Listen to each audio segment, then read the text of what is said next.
So when I was 24, I moved in with my girlfriend Emily to this quiet suburban neighborhood outside Atlanta. The house was perfect. 2 bedrooms, a nice yard, friendly neighbors, even a little dog park 5 minutes down the road. We both worked full-time and didn't have much time to meet people, but everyone we passed on our morning walks or grocery runs always smiled and waved. It felt like the kind of neighborhood where nothing bad ever happened. On our second Sunday living there, I was hauling a bag of recyclables out when I noticed this kid, maybe 13, standing in our driveway. He was just staring up at the house. I figured he was just taking a breather from riding around, since he had a bike with him. I gave him a quick wave. He didn't wave right away, just kind of blinked and then raised his hand halfway before hopping back on his bike and pedaling away. I mentioned it to Emily when I came back inside. She said, "Yeah, I've seen him a couple times. Always Sunday evenings, always around the same time." We didn't think much of it. Kids wander in suburbs, that's just how it is. Probably curious about new people moving in, but it stuck in my head a little longer than it should have. The following Sunday, same time, same spot, there he was again. I watched him for a bit from the kitchen window before heading out to say hi. He had one of those big mountain bikes with thick tires, clearly not new, but still in decent shape. When I stepped outside, he didn't move. Just stood there with his hands resting on the handlebars like he was waiting. I introduced myself. "Hey, I'm Matt. You live around here?" He nodded. "Brandon. I live with my dad, 3 houses down." He was polite. Said he was just riding around, taking breaks now and then. But then he said something that made me stop. "I always see your girlfriend leave for work at 7:45. She drives that little white Civic, right?" I blinked. "Yeah, that's her car." He smiled. "She was sick last week. I saw her come back early on Wednesday." I didn't say anything right away. The way he said it was casual, like someone mentioning the weather. But it was clear he'd been watching us. Closely. Too closely. "I stay up late a lot," he added. "I see your living room light on until, like 1 sometimes. What are you watching?" I tried to keep my face neutral. "Just some old shows. I'm a night owl." He nodded like he understood. "My dad works nights. I don't sleep much either." Something about the way he said that made me uneasy. I looked toward his house. From our driveway, you could see a small portion of it. A blue recycling bin, a dented mailbox. One of the upstairs windows had a piece of cardboard taped across it instead of a curtain. "Well, nice meeting you, Brandon," I said, taking a step back. "We're usually home most days, so feel free to knock if you ever need something." He didn't say thanks. Just nodded and turned his bike around. He didn't ride away fast. He coasted slowly toward the corner, then looked back over his shoulder at the house before turning out of sight. That night, I kept the blinds closed. I didn't tell Emily exactly what he said, just that I talked to the kid and he lived nearby. I didn't want her to worry. But every night after that, I found myself checking the window before I turned off the lights. Nothing ever seemed out of place. Still, I waited a couple of extra seconds before flipping the switch. Next Sunday, like clockwork, I spotted him again. This time, he was standing off to the side of the driveway, right near the hedge that separates our lawn from the neighbors. I watched from behind the curtain for almost 5 minutes. He didn't move, just stood there holding his bike upright. The sun was going down and the light was fading, but I could still see his eyes. They weren't on the house. They were on the front door, like he was waiting for it to open. I stepped outside again. This time I didn't say much. Just walked toward him and stopped halfway. "You okay, Brandon?" He nodded. "Just thinking." He wasn't holding his bike anymore.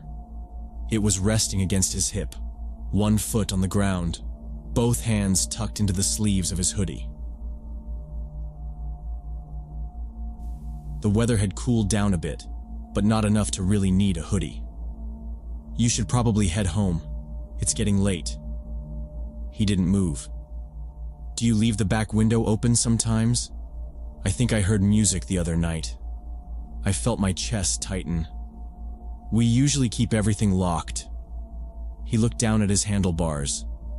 "Yeah, probably was something else." There was a long pause. I started walking toward him, not fast, just enough to make it clear I wanted him to go. When I got close, he backed his bike up a little and said, "Your dog doesn't bark much, does he?" "We don't have a dog." He blinked, like he wasn't expecting that. "Oh, I thought I saw one in the backyard." Then he turned and rode off without saying anything else. I stood there for a while before heading inside. First thing I did was double-check all the locks. Back door, windows, even the little bathroom window upstairs. Everything was shut. Still, I dragged a chair in front of the sliding glass door before we went to bed. I didn't see him at all the rest of that week. Not on the sidewalk, not riding past the house, but I kept checking. Something about the way he talked, how he looked around, it didn't sit right with me. That Sunday, he didn't show up. I waited near the living room window with the blinds just barely tilted open. Nothing. I figured maybe his dad finally put a stop to his wandering around. Then Monday morning, I walked out to get the mail and saw something tucked halfway under the welcome mat. It was a piece of folded notebook paper. Inside, written in all caps, it said, "Some windows sound louder than others." No name, no explanation, just that one line. I didn't tell Emily. I just slipped it in my jacket pocket, walked around the side of the house, and checked every window frame for cracks. The days after the police came were quiet, and the silence felt like pressure building behind a wall. Emily still closed every curtain tight before sundown, and I added locks to the windows even on the second floor. Brandon didn't come back that week. I watched the footage every night just in case, checking for movement, scanning for shadows near the fence line or by the tree. There was nothing. The oak tree stood still and empty, and our backyard stayed dark and silent. But I kept checking, every night at 11 p.m., like clockwork. The following Thursday, a pizza delivery driver knocked like usual. Emily handed me the cash and I opened the door, but the guy didn't speak. He just handed over the box and left.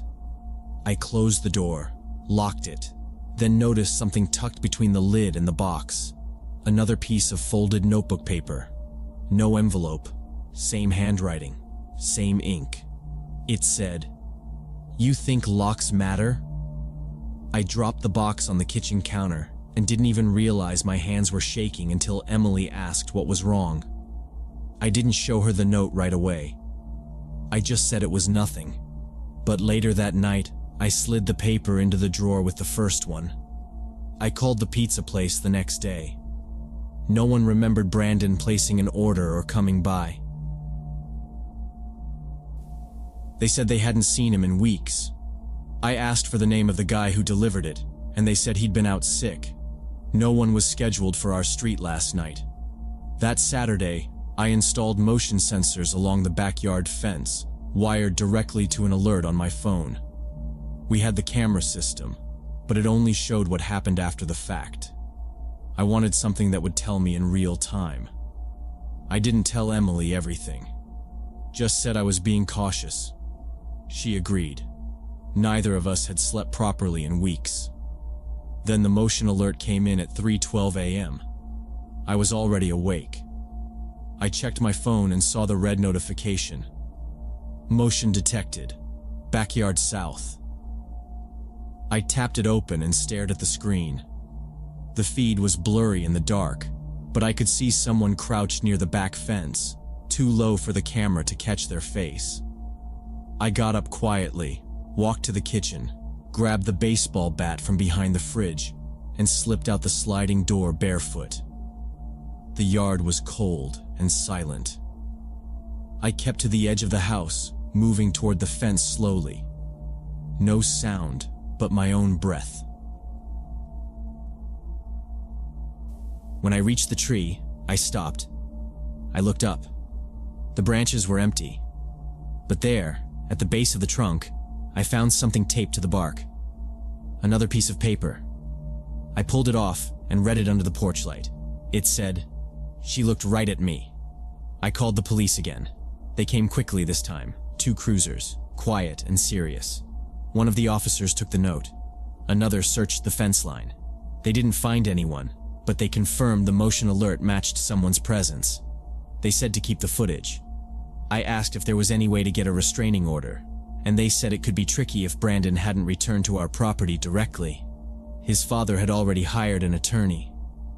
2 days later, Emily called me from work. Her voice was shaking. Someone had left a notebook in the front passenger seat of her locked car.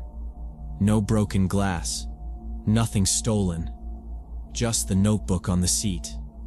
Inside were pages of writing, times, dates, sketches of our house from different angles, descriptions of what we wore, what we ate, which lights we turned on and off each night. One page was just labeled, "Shower window, 7:15 p.m.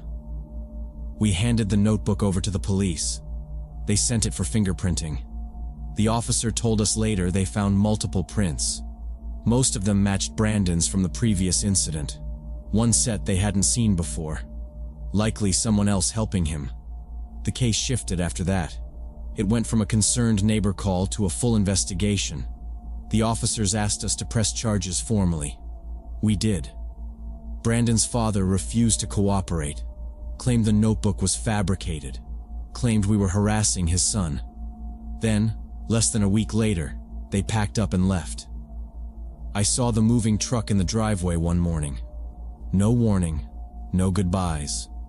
They were gone by nightfall. The house stayed empty for 2 months before a for sale sign went up. Emily and I didn't ask where they went.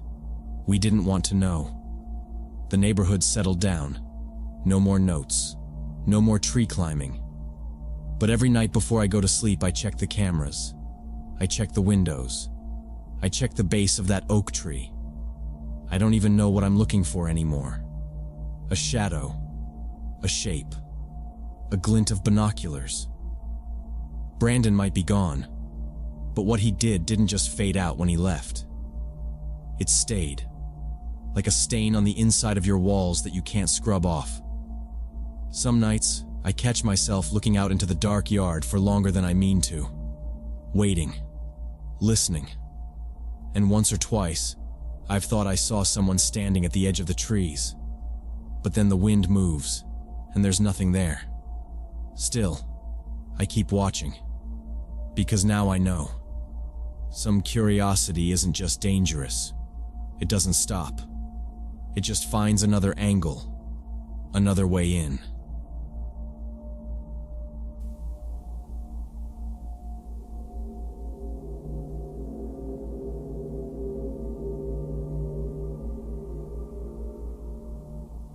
When I was 26, I worked behind the fragrance counter at a mid-range department store in Phoenix.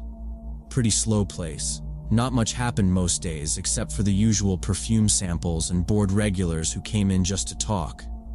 That afternoon started off like every other. It was dead quiet. Maybe 3 customers in the whole store. I was flipping through a coupon booklet when this middle-aged blonde woman approached the counter. She looked disheveled. Sunburnt shoulders, uneven eyeliner, and stringy hair that looked brittle like it had been bleached one too many times. She had a phone in her hand and kept glancing around like she expected someone to interrupt her. She asked, very calmly, if I could take some pictures of her hair. That threw me off. I asked her to clarify, thinking she maybe meant a product photo or something for a salon. But she leaned in close and said, I need you to take pictures of the damage. You can see it, right? The texture, the breakage. She pulled a section of her hair away from her scalp and showed me the roots. There were patches that looked like they'd been burned, like from a straightener or bleach gone wrong. I was still trying to figure out how to politely say no when she added, "It's for a legal case." "He did this to me," I asked. "Who?" And that's when she started talking, quiet at first, almost like she was afraid someone would overhear. Her ex-fiancé, she said, had been sneaking into her apartment while she slept, using insect drones, government grade. He'd fly them in through the AC vents and release some kind of chemical to damage her appearance. She said they were targeting her hair specifically, to discredit her and make her look unstable in court. I was stunned into silence. I should have ended it right there, but she didn't seem dangerous, just confused and desperate. I told myself it would take less than a minute, and maybe she'd leave me alone if I helped. She handed me her phone, and I took about 6 pictures from different angles: front, sides, top of her head, close-ups of the split ends. She checked them immediately, nodded approvingly, then thanked me like I'd saved her life. Called me her angel witness, said I'd be critical in proving the truth. I nodded, said something like, "Good luck," and she walked out without another word. I figured that was the end of it, just another strange retail story to tell my friends later. 2 weeks later, I was carrying the last of my boxes into a new apartment across town. It was a small complex, stucco walls, metal railings, every door painted the same dull beige. I was sweaty and distracted, holding a lamp under one arm and using my foot to prop open the front door. The hallway smelled like carpet cleaner and cigarette smoke. I didn't notice anyone at first. Then I felt someone grab my forearm. Firm, not aggressive, but it made me drop the lamp. I turned, and my stomach dropped. It was her, the blonde woman from the store. Her eyes locked onto mine like she'd been waiting. Her mouth fell open in this weird kind of relief, and she said, "It's you." I knew it. I didn't know what to say. She wasn't smiling, just wide-eyed like this moment proved something important. She pointed across the hall. "That's my place. Number 2109. I just moved in last month." I was still frozen in the doorway, holding my keys and trying not to look panicked.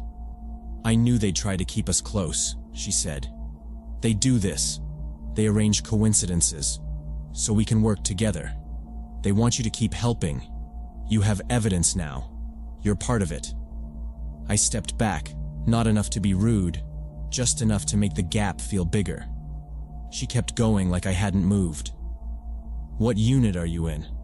Is it 208? You're across from me, aren't you? That's how they do it. Always across. Symmetry confuses them." I said, "I'm still unpacking." That didn't slow her down. She started asking if I remembered her. "You're the girl from the mall, right? Fragrance counter?" Then, like she'd already answered for me, she added, "They knew I needed you again. That's why you're here." Her tone had changed. She wasn't just grateful anymore. She was expectant. Like we were teammates in some invisible war, and I hadn't even read the rule book.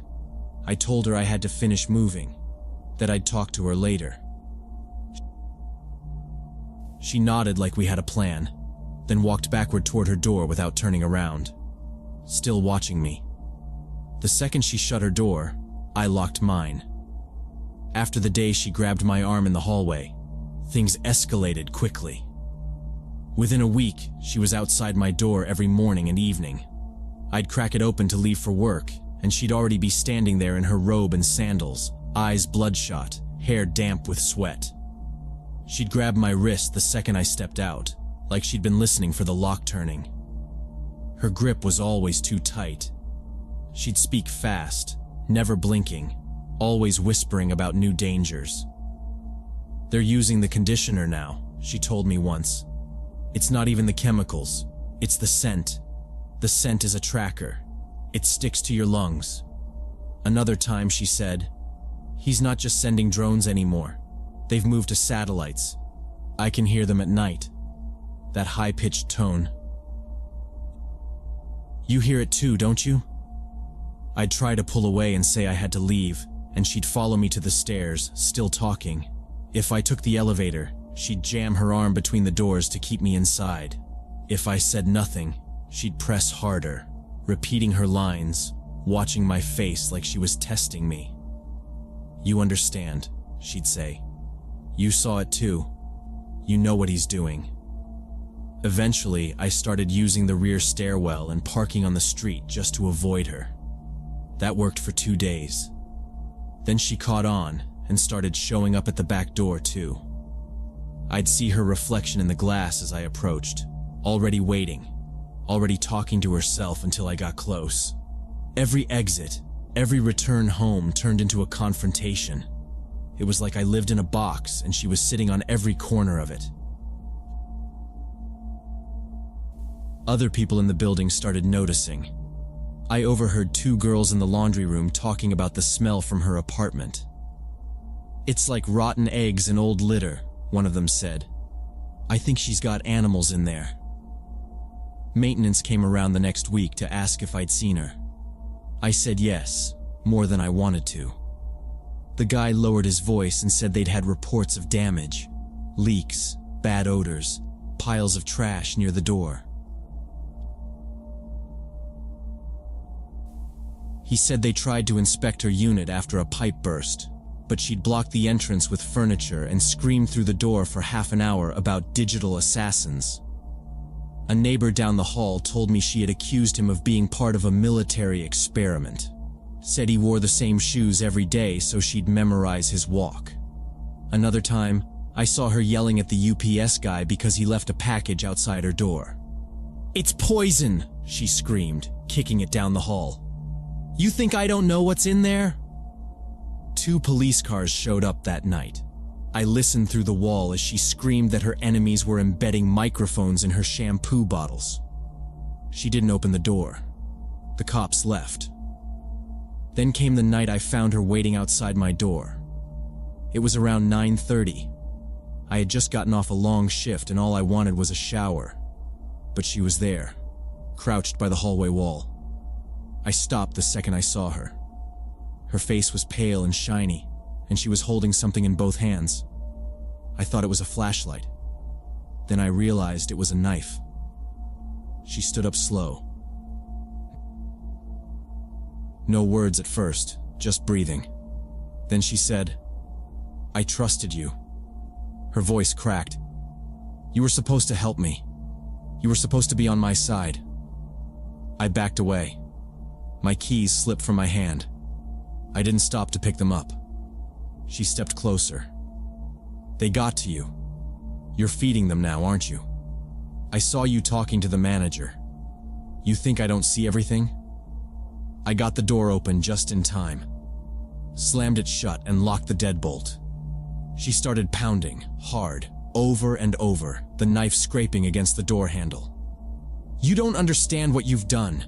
You're protecting him now. You're just like the rest of them." I called 911. My voice was shaking, but I made sure to get every word out. The dispatcher stayed on the line while I sat with my back against the door. I could hear her pacing in the hallway, ranting, kicking the wall. Then, silence. The cops came 15 minutes later. She was still outside my door when they arrived, crouched again, muttering under her breath.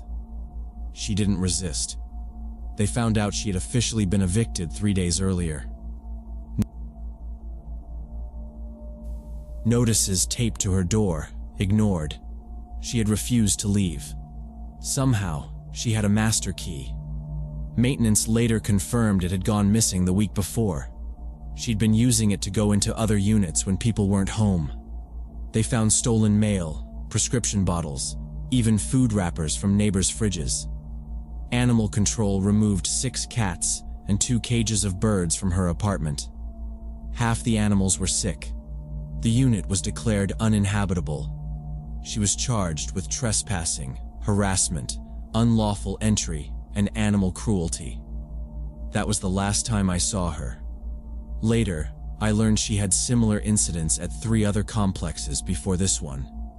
Different names on the lease, same behavior. I spent weeks looking over my shoulder, waiting to see her outside again. But she never came back. Mental illness explains a lot, but it doesn't erase the danger she caused. I should have said something the first time she grabbed me. I thought I was being kind, thought I was just dealing with someone having a hard time. But when someone starts talking about knives and conspiracies and betrayal, it stops being harmless. I don't answer my door without checking the peephole now. I don't assume people are just eccentric. Some lines, once crossed, don't come back.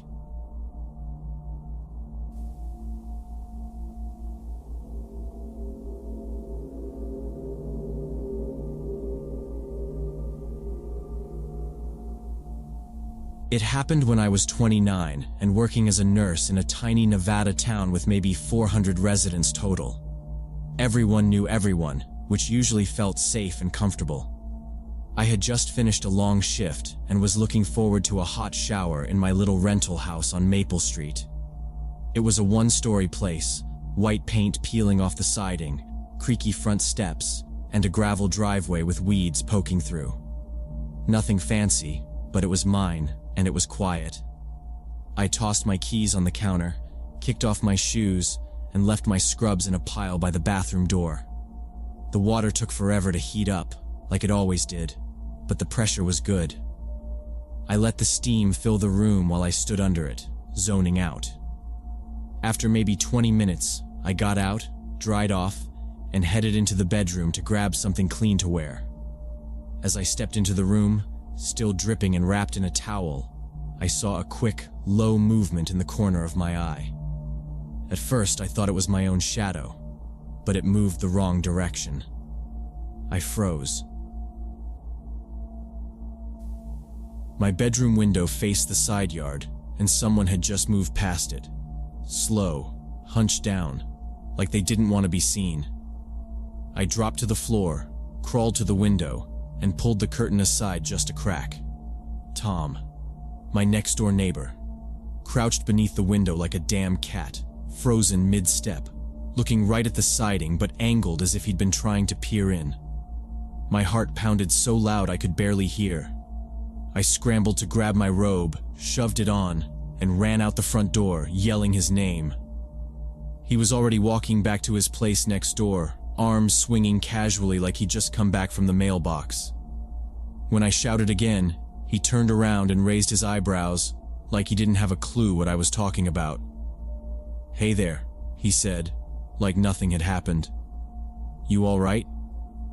I didn't answer. I just stared at him, trying to make sense of it. His whole act, the casual pace, the relaxed shoulders, it was too smooth. It felt practiced. I went back inside and locked every door and window, double-checking each one even though I'd just done it that morning. I stood in the living room for a long time, listening. My house had never felt so small. The next morning, I didn't go to work. I walked straight across the gravel strip separating our 2 yards and knocked on Tom's front door. I wasn't nervous. I was mad. He answered in a t-shirt and jeans, holding a mug of coffee like he'd just gotten up. The inside of their house was dim behind him, and it smelled like toast and cleaning solution. I told him, flat out, that I'd seen him outside my window last night. I didn't raise my voice. I didn't accuse him. I just said what I saw. He blinked a few times, then let out a short laugh. "My sprinklers went off weird," he said. "One of the heads popped off, sprayed the siding. I was trying to fix it before it soaked the foundation." He stepped outside, looked around like he was trying to find the spot again. "Didn't even look toward your place, I swear." Before I could say anything, his wife, Marla, stepped into the doorway behind him. She was barefoot, and holding a laundry basket. "What's going on?" she asked. "She thinks I was creeping outside her house last night," Tom said, still with that light tone, like this was just a funny misunderstanding. Marla looked at me, then back at him. "Why would she think that?" She didn't even wait for an answer. Tom was fixing the sprinklers. He wouldn't do something like that. They both stared at me like I'd walked over there drunk, making wild accusations. I wanted to scream. But instead, I just said, "Okay," and turned around. Everyone liked Tom. He was in his 50s, worked at the hardware store, and had one of those mustaches that made him look older than he probably was. He always wore a tool belt even if he wasn't fixing anything. People said he was harmless. Old school maybe. A little inappropriate sometimes. Said weird things to cashiers, winked at teenagers, but never anything serious. That's what people thought. I walked back to my house with my jaw tight, trying to figure out what to do next. There was nothing to prove anything. No camera, no witness. Just me and what I knew I saw. And now, I had to go back to living next door to him, pretending like it hadn't happened. That afternoon, I moved a chair next to the window and sat there with the curtain cracked open, just watching. His house, the sidewalk, the driveway. Every time I heard movement, I looked. I couldn't relax. I couldn't think about anything else. After that encounter, I couldn't stop thinking about it. The way they stood there in the doorway, united in their denial, like I was the one causing problems. But something in Tom's face, behind the polite smile, had stayed with me. I started mentioning it to other women in town, slowly, casually, like I wasn't really serious. "Has Tom ever seemed off to you?" I'd ask, pretending to laugh as if it were just a thought. 3 different women lowered their voices when they answered. Sarah from the diner said she'd caught him sitting in his truck outside her place around midnight more than once. "He never got out, just stared straight at the porch," she told me, eyes darting around like she wasn't supposed to say anything. Linda, who sorted mail at the post office, said she'd found boot prints under her bathroom window after a rainy night. Same size as his, but I couldn't say for sure. I just know they weren't mine. Another woman, April, told me she'd seen him walking down her back alley around 5 a.m. a few weeks back. "He said he was checking a water leak," she said flatly, "but there's no plumbing back there." None of them had reported it. "It's too small a town," Sarah had said. "His cousin works dispatch." "You think she's going to take my word over his?" The others nodded. It wasn't just fear. It was knowing the outcome wouldn't be justice, only trouble. Still, hearing it from them confirmed I wasn't imagining things. This wasn't a one-time mistake. It was a pattern. Then things got worse. Tom started showing up everywhere I went. At first, it was subtle. I'd be at the grocery store, and he'd suddenly be in the same aisle, holding a bag of flour he clearly didn't need. Then he appeared at the gas station while I was filling up, waving like we were old friends. "Hey, funny running into you again," he'd say. He showed up outside the clinic where I sometimes picked up weekend shifts. Once, I walked into the parking lot and he was just standing near my car, pretending to check something on his phone. He didn't say anything that time. Just smiled as I unlocked my door and drove off. I started carrying pepper spray in my pocket and changed my route home from work, circling the block once or twice before pulling into the driveway. It didn't matter. He always seemed to find me. I tried going to the mayor's office, not to make a formal complaint, just to explain what was happening. He leaned back in his chair, hands folded over his gut, and said, "Tom's always been a little odd. Best thing you can do is keep your curtains closed and don't give him the wrong idea." I just sat there, blinking at him. He added, "I know it's uncomfortable, but some women dress in a way that gets misunderstood." I didn't say another word. I walked out and never went back. I knew then that no one in that building would help me. Tom had too many cousins, too many family friends. We were on our own. The other women and I started a group chat. Not official, just something on our phones to warn each other if we saw Tom somewhere. If he showed up outside the pharmacy, someone would text. If he was creeping around the church lot at night, someone else would take a picture, blurry or not, and send it. Linda was the quietest in the group. She never said much beyond reading our messages. But one evening, she sent a single text that changed everything. "I think he's been trying to get into my bathroom window." She lived on the edge of town, in one of the older houses with short hedges and a side entrance near the bath. She said she'd been hearing noises for weeks. A clicking sound, like fingers brushing metal, late at night. She thought she was being paranoid. Then she decided to test it. She left the window cracked, just enough. She sat in the tub with her phone close by. Her porch light was off, but she left the hall lamp on, casting a faint glow through the frosted glass. Then, just after 10:30, she heard it. A slow push on the frame. The soft screech of metal against metal. A hand.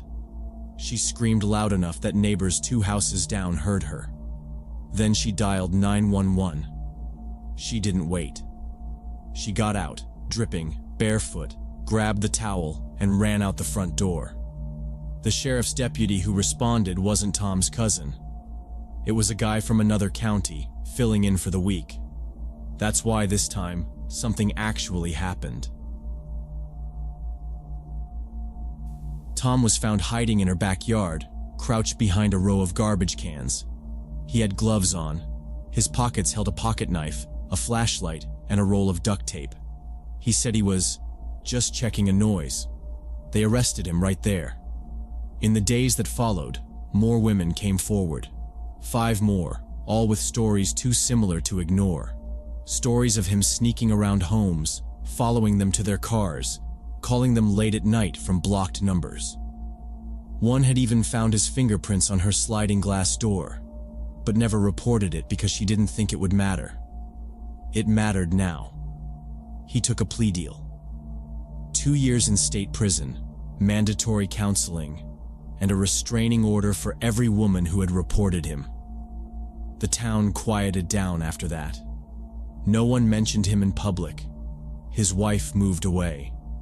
His job at the hardware store never got filled. I still live in the same house. I still lock the windows twice, and I still check behind the shower curtain when I come home, even though I never used to. It's not fear exactly. It's something heavier. In a place like this, where everyone knows everyone, monsters don't wear masks. They wear tool belts and make jokes at the register. They wave from across the street and fix sprinklers that were never broken. And when they get caught, the silence that follows is worse than any scream. Because the truth isn't just that he was watching us. It's that everyone else was watching him too, and choosing to look away.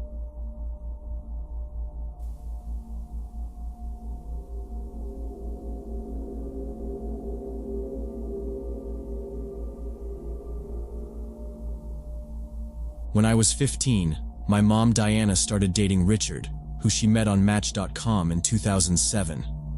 At first, he seemed like a good guy.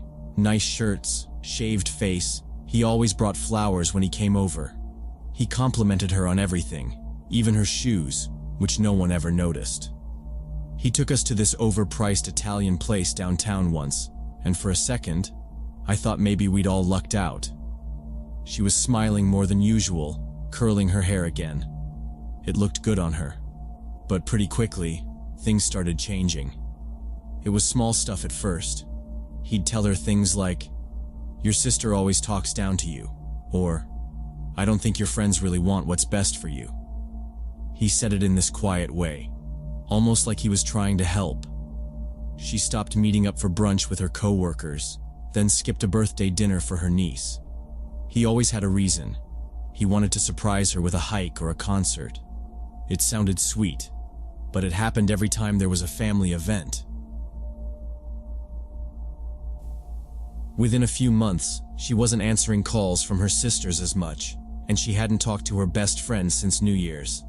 Then he started getting annoyed when she made plans without checking with him first. Once, she tried to schedule a dentist appointment, and he got weird about it because he'd already set something up for that day. She had to cancel it. He said, "I just love being with you so much. I want to share everything." It was always framed like affection. He never raised his voice in front of me, but his mood flipped on a dime. I'd walk in the room and know right away something had set him off. Mom would be quieter those nights. I was too young to see it clearly then, but looking back, he was isolating her, piece by piece. He moved in around the time I started 10th grade. That's when things really changed. He wanted to know where she was every minute. He'd call her when she was at the grocery store to ask what aisle she was in. She'd laugh it off like it was cute, but I saw the way she'd stop mid-sentence when the phone rang. If she didn't pick up fast enough, he'd act hurt, like she didn't care. "You don't even want to talk to me anymore?" he'd say. She stopped going to the gym because he didn't like the trainer there, said he gave off bad energy. After a few months, he convinced her to quit her job at the bank, said it was too stressful and didn't make her happy anymore. She started working at this small insurance office closer to home. Richard drove her there every morning and picked her up every night. I asked her once why she gave up her bank job. It had good benefits. And she just smiled and said, "Richard wants me to have more time for myself." But she didn't. He had her cooking dinner by the time he walked through the door. He'd sit on the couch and call out what he wanted for lunch the next day like she was a waitress. When she talked to coworkers, even about normal stuff like their weekend plans, Richard would ask a million questions. What exactly did she say? Why would she tell you that?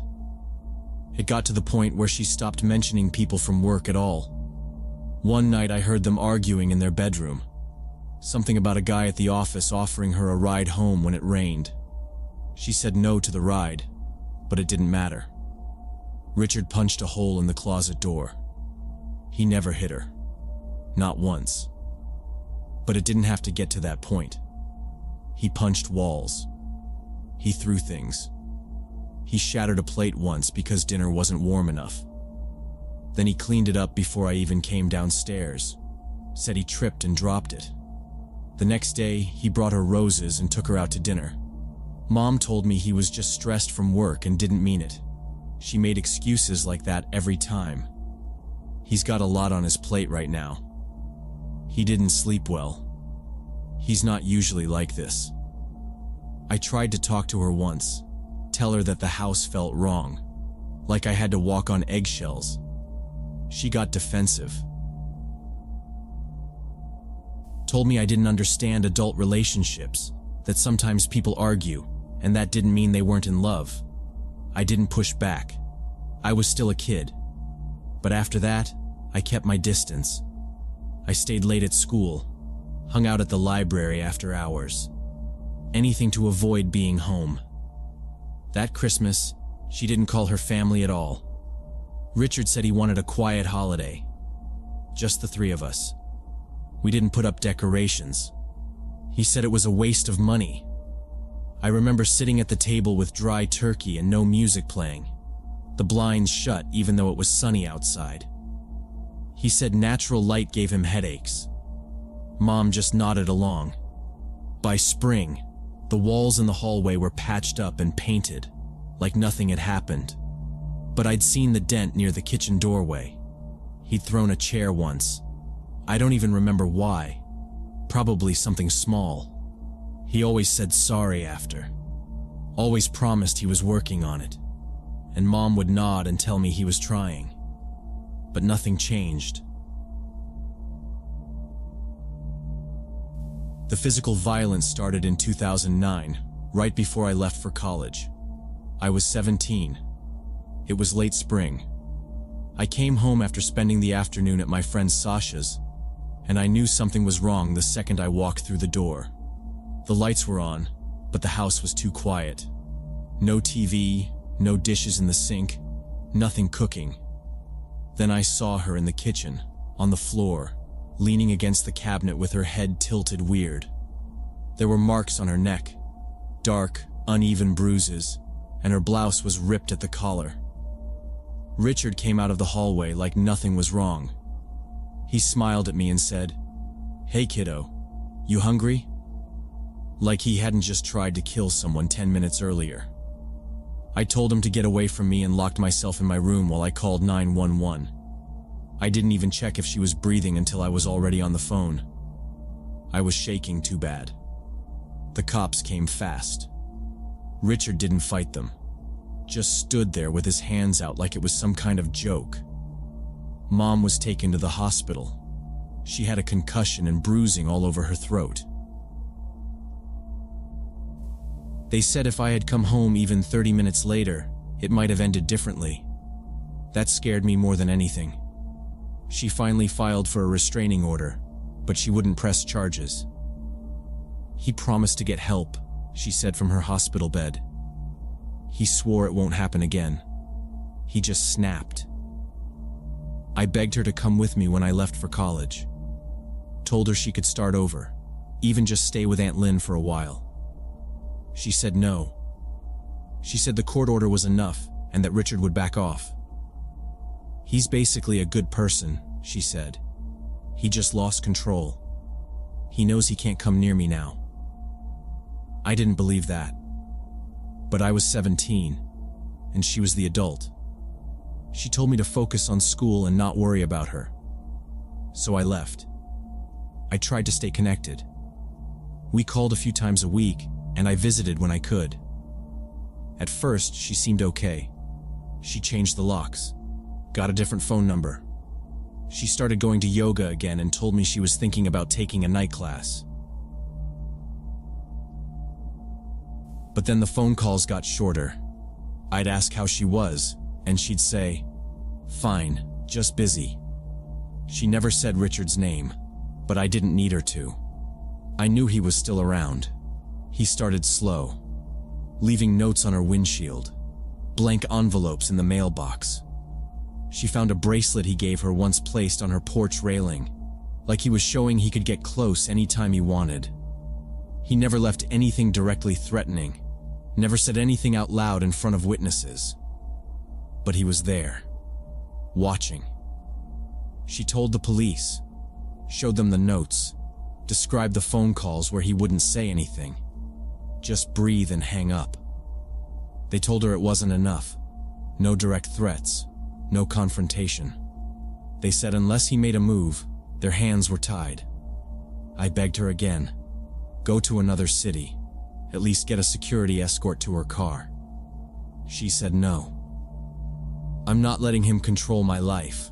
I'm not running," she told me. I refused to be scared of him. I didn't know what else to say. I didn't want to fight with her. She was trying to be strong, but every time I hung up the phone, I felt sick. March 15th, 2010 was a Monday. I had a midterm that morning, and my phone was off.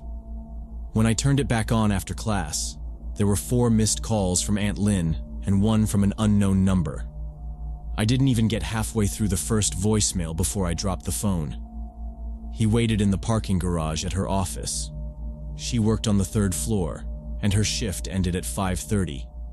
Security footage showed him leaning against a column near her car for almost 40 minutes. She walked up, keys in hand, and he shot her 3 times in the chest. One of her co-workers found her slumped halfway into the driver's seat at 5:53. The ambulance didn't make it in time. He was arrested in his apartment 2 hours later. The gun was still in his kitchen drawer. He didn't resist, didn't even lie.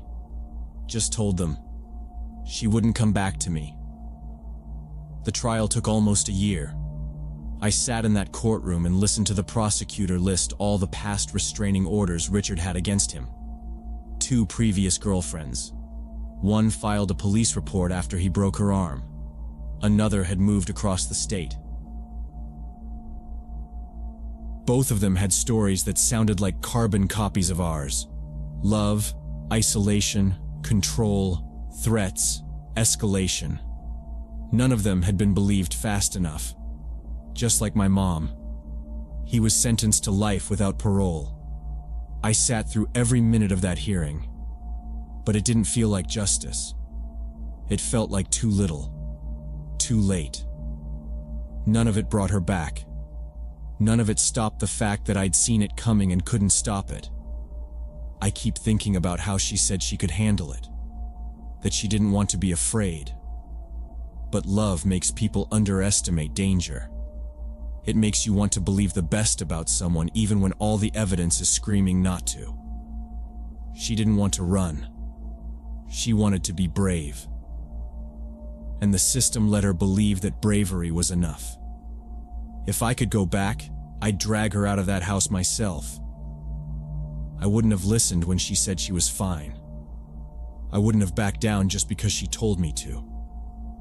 Sometimes loving someone means doing what they won't. Sometimes it means being the one who's willing to act when they can't see the threat for what it really is. I wish I had done that. I wish I hadn't left her alone.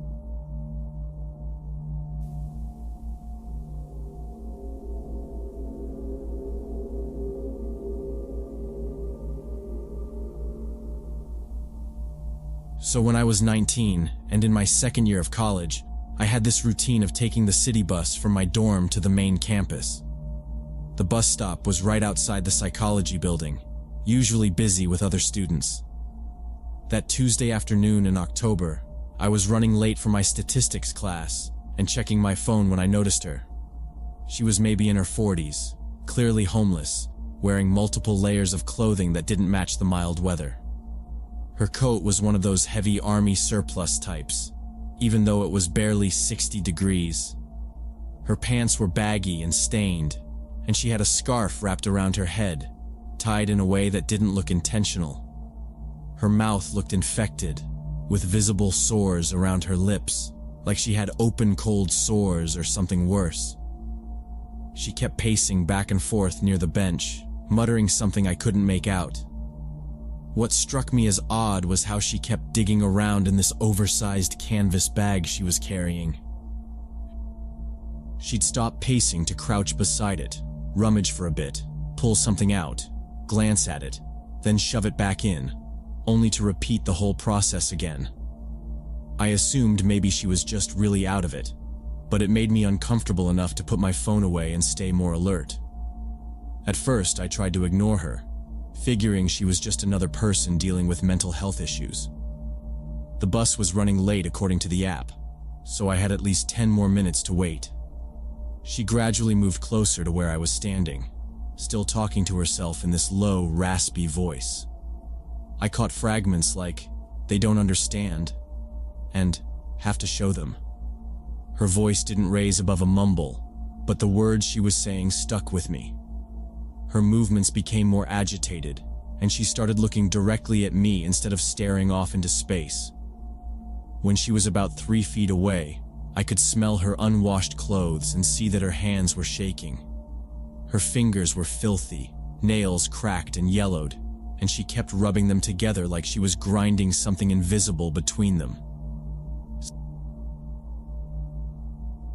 Something about her body language made me feel uncomfortable, but I didn't want to be rude by moving away. I glanced around to see if anyone else was watching, but the few other students waiting were either on their phones or had earbuds in. She stopped in front of me and muttered something I couldn't make out, then reached into her bag again. My first thought was that she might ask me for change, but she didn't hold out her hand or make eye contact. She just stood there, hands still in the bag, lips moving silently now. She suddenly pulled her hand out, but all she had was a balled-up paper napkin, which she stuffed into her coat pocket. Then she stepped even closer. I took a half step back, which made her pause. Her eyes narrowed, and she tilted her head like a bird trying to figure something out. Then she said, "You don't see it yet, do you?" Her voice was flat, almost disappointed. I didn't respond. I didn't know how.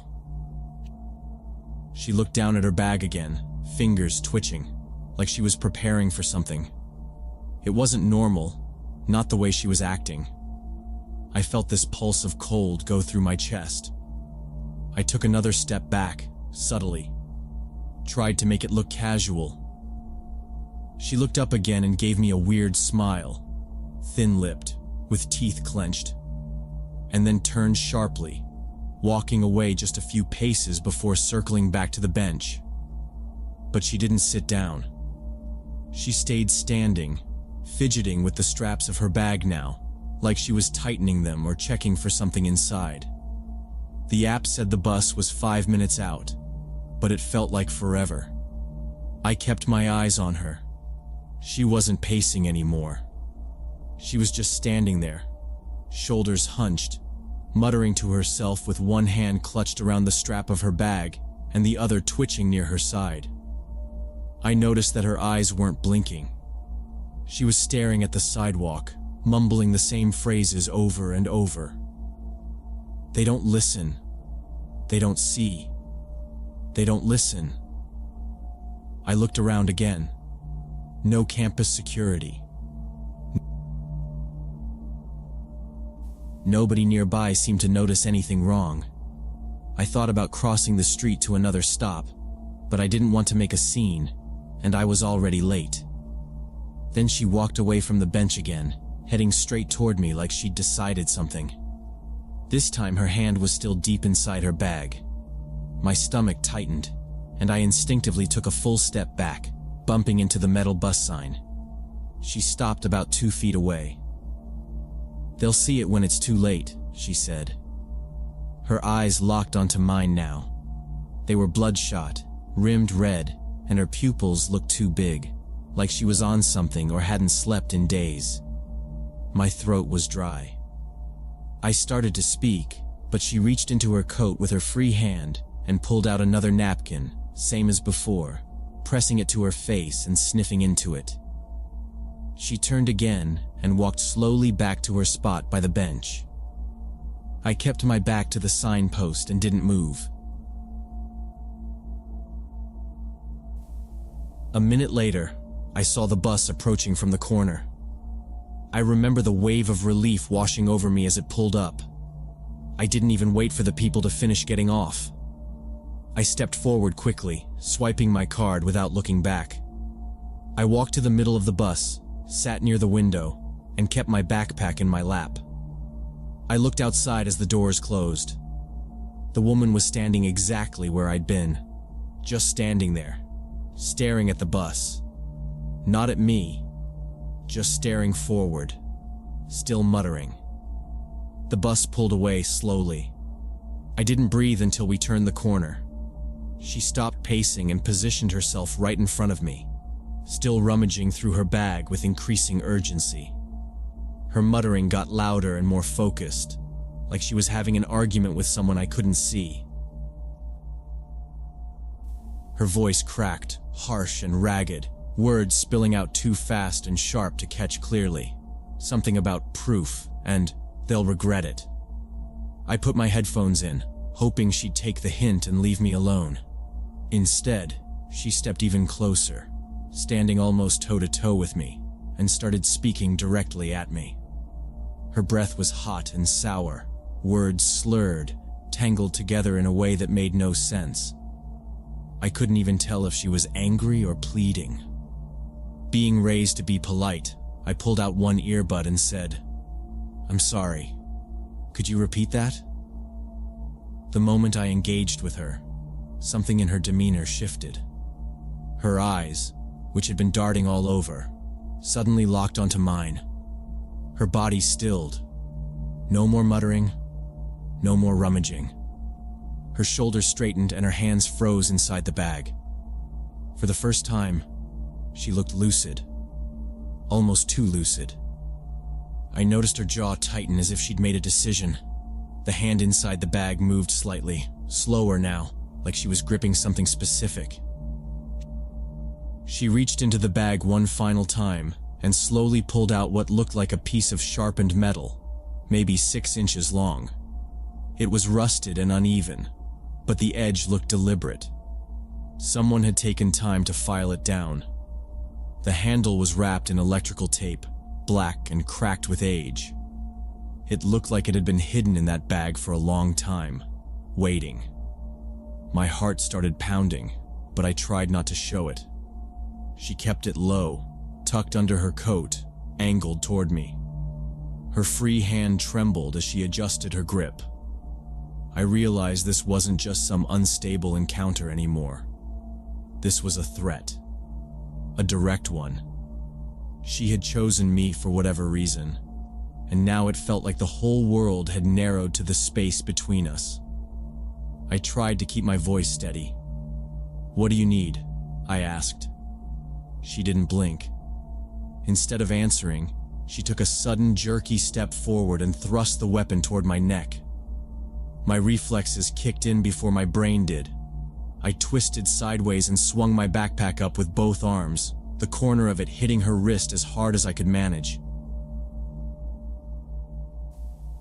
The bag smacked her wrist with enough force that it made her flinch and stumble a little. The weapon clattered to the concrete. I stepped back fast, heart hammering, yelling "help" at the top of my lungs. Other students looked over, confused at first, then alarmed. She crouched, trying to grab the weapon again, but I didn't wait to see if she got it. I turned and bolted toward the campus security office, maybe 50 yards away and across the lawn. I was halfway there before I even looked back. She was chasing me. For the first 20 yards, she was right behind me, her steps light and erratic, like she didn't care if people saw. The sharpened metal was back in her hand. I didn't stop screaming. The security guards outside the office heard me and turned as I ran up. 2 of them stepped forward fast, hands already moving toward their belts. She saw them and didn't hesitate. She veered hard left, sprinting across the sidewalk and straight into a group of students. I saw her drop the weapon mid-stride and vanish into the foot traffic near the food trucks. I pointed and yelled, but by the time the guards chased after her, she was gone. One stayed with me, helping me sit down on the concrete while the other radioed it in. My whole body was shaking. I couldn't stop sweating. The weapon was recovered and bagged as evidence, and they pulled up security footage from the stop. It showed everything. The confrontation, the attack, the chase. But it didn't help much. She never looked up at a camera. No ID, no name, no way to track her down. I filed a police report that afternoon. They asked me to describe her in as much detail as I could. I told them everything. Her layers of mismatched clothes, the sores around her mouth, the bag, the taped blade. They said without a name or arrest, there wasn't much else they could do. She hadn't hurt me, technically. I hadn't been stabbed. They couldn't hold anyone for long even if they did find her. I changed my routine after that. I stopped using that bus stop entirely. Took longer routes to avoid being alone near campus at off hours. For weeks, I couldn't stand waiting anywhere without checking over my shoulder every few seconds. I even avoided the psychology building entirely, switching my path across campus so I didn't have to pass that bench. Nothing else ever happened. I never saw her again. But I still think about it. Sometimes when I'm standing in line for coffee or walking home at dusk, I wonder if she'd done it before, if she had a history, or if I was the first person who actually saw the weapon. Maybe she was always just looking for someone who'd talk to her first. Maybe that's what she was waiting for. Someone polite. Someone raised not to ignore people. Someone like me.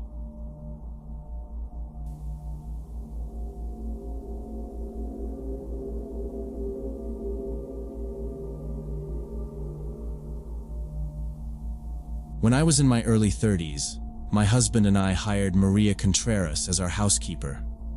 This was back in 2004. She had just moved from El Paso with her teenage son, Carlos. Maria was incredible. She was the kind of person who never called in sick, always remembered my kids' birthdays, and even stayed late when I needed help. She was warm, polite, and really good with our 2 daughters. Over the years, we started treating her like part of the family. She came to Thanksgiving dinner, and I'd leave little gifts for her on holidays. I even remember once when my youngest had a fever, Maria sat with her for hours just holding a cool cloth to her head while I was trying to juggle work calls from home. We trusted her completely. Carlos, though, he was different. From the first time I met him, I could tell something was off. He was about 15 back then. Moody, short-tempered, always looking like he had something to prove. Maria brought him by the house sometimes after school, and once he got into an argument with one of the neighbor's kids right in our driveway. He'd punch the kid in the face. I remember that vividly because the other mom came to our door yelling. Maria apologized over and over, begged us not to hold it against her, and told me Carlos was just having a tough time adjusting. She said the move had been hard on him, and he just needed time. I wanted to believe that, but things got worse. He got suspended twice during his junior year, once for fighting and once for yelling at a teacher. When he was 17, he was arrested for assault after a fight in a parking lot. The charges were dropped, but it scared Maria. She came to work the next day, pale and shaking, barely able to keep her hands steady. She cried while she folded laundry in the upstairs hall. I didn't know what to say to her. Carlos stopped going to school not long after that. He bounced between jobs, none of them lasting more than a few months. I heard he worked at a tire shop for a while and then at a check cashing place, but he always got fired. He started gambling. I'm not sure how it started. Maybe cards, maybe sports bets. But soon he was borrowing money from anyone who would give it to him. Maria tried to help. She gave him money when she could. I told her it wasn't her responsibility, but she couldn't help herself. She said, "He's still my son. If I don't help him, who will?" I saw him less as the years went on, but every now and then, he'd show up at our house. Usually late in the afternoon, always when Maria was there. He never rang the doorbell. He'd just knock once, hard, and wait. If I opened the door, he'd look past me like I wasn't even there. I started to make a point of being around when Maria was working, just in case. In early 2017, Maria came to me in the kitchen and told me Carlos was in serious trouble. She said he owed money to people she described as dangerous. He was behind on payments and scared. She didn't say exactly who he owed, but I could tell she was terrified. She said she'd already given him over $800. I asked her where she got that kind of money, and she said she'd borrowed some from a friend and worked extra hours. I tried to be helpful. I suggested maybe Carlos could go to counseling or look into a rehab program if he was dealing with more than just gambling. I told her she had to set some boundaries, that giving him more money might make things worse. But she just looked at the floor and said, "I know, but it's hard." After that, I noticed Maria changing. She lost weight. She stopped wearing her earrings, the ones she always wore that her mother gave her. She seemed distracted, like her mind was always somewhere else. She'd clean things twice, forget where she left her phone, and once I caught her crying quietly in the laundry room. When I asked her what was wrong, she said she just hadn't slept well. But it was more than that. Carlos started showing up more often, sometimes 2 or 3 times a week. Once I found him sitting on the porch steps when I came home from picking up the kids. Maria wasn't even there yet.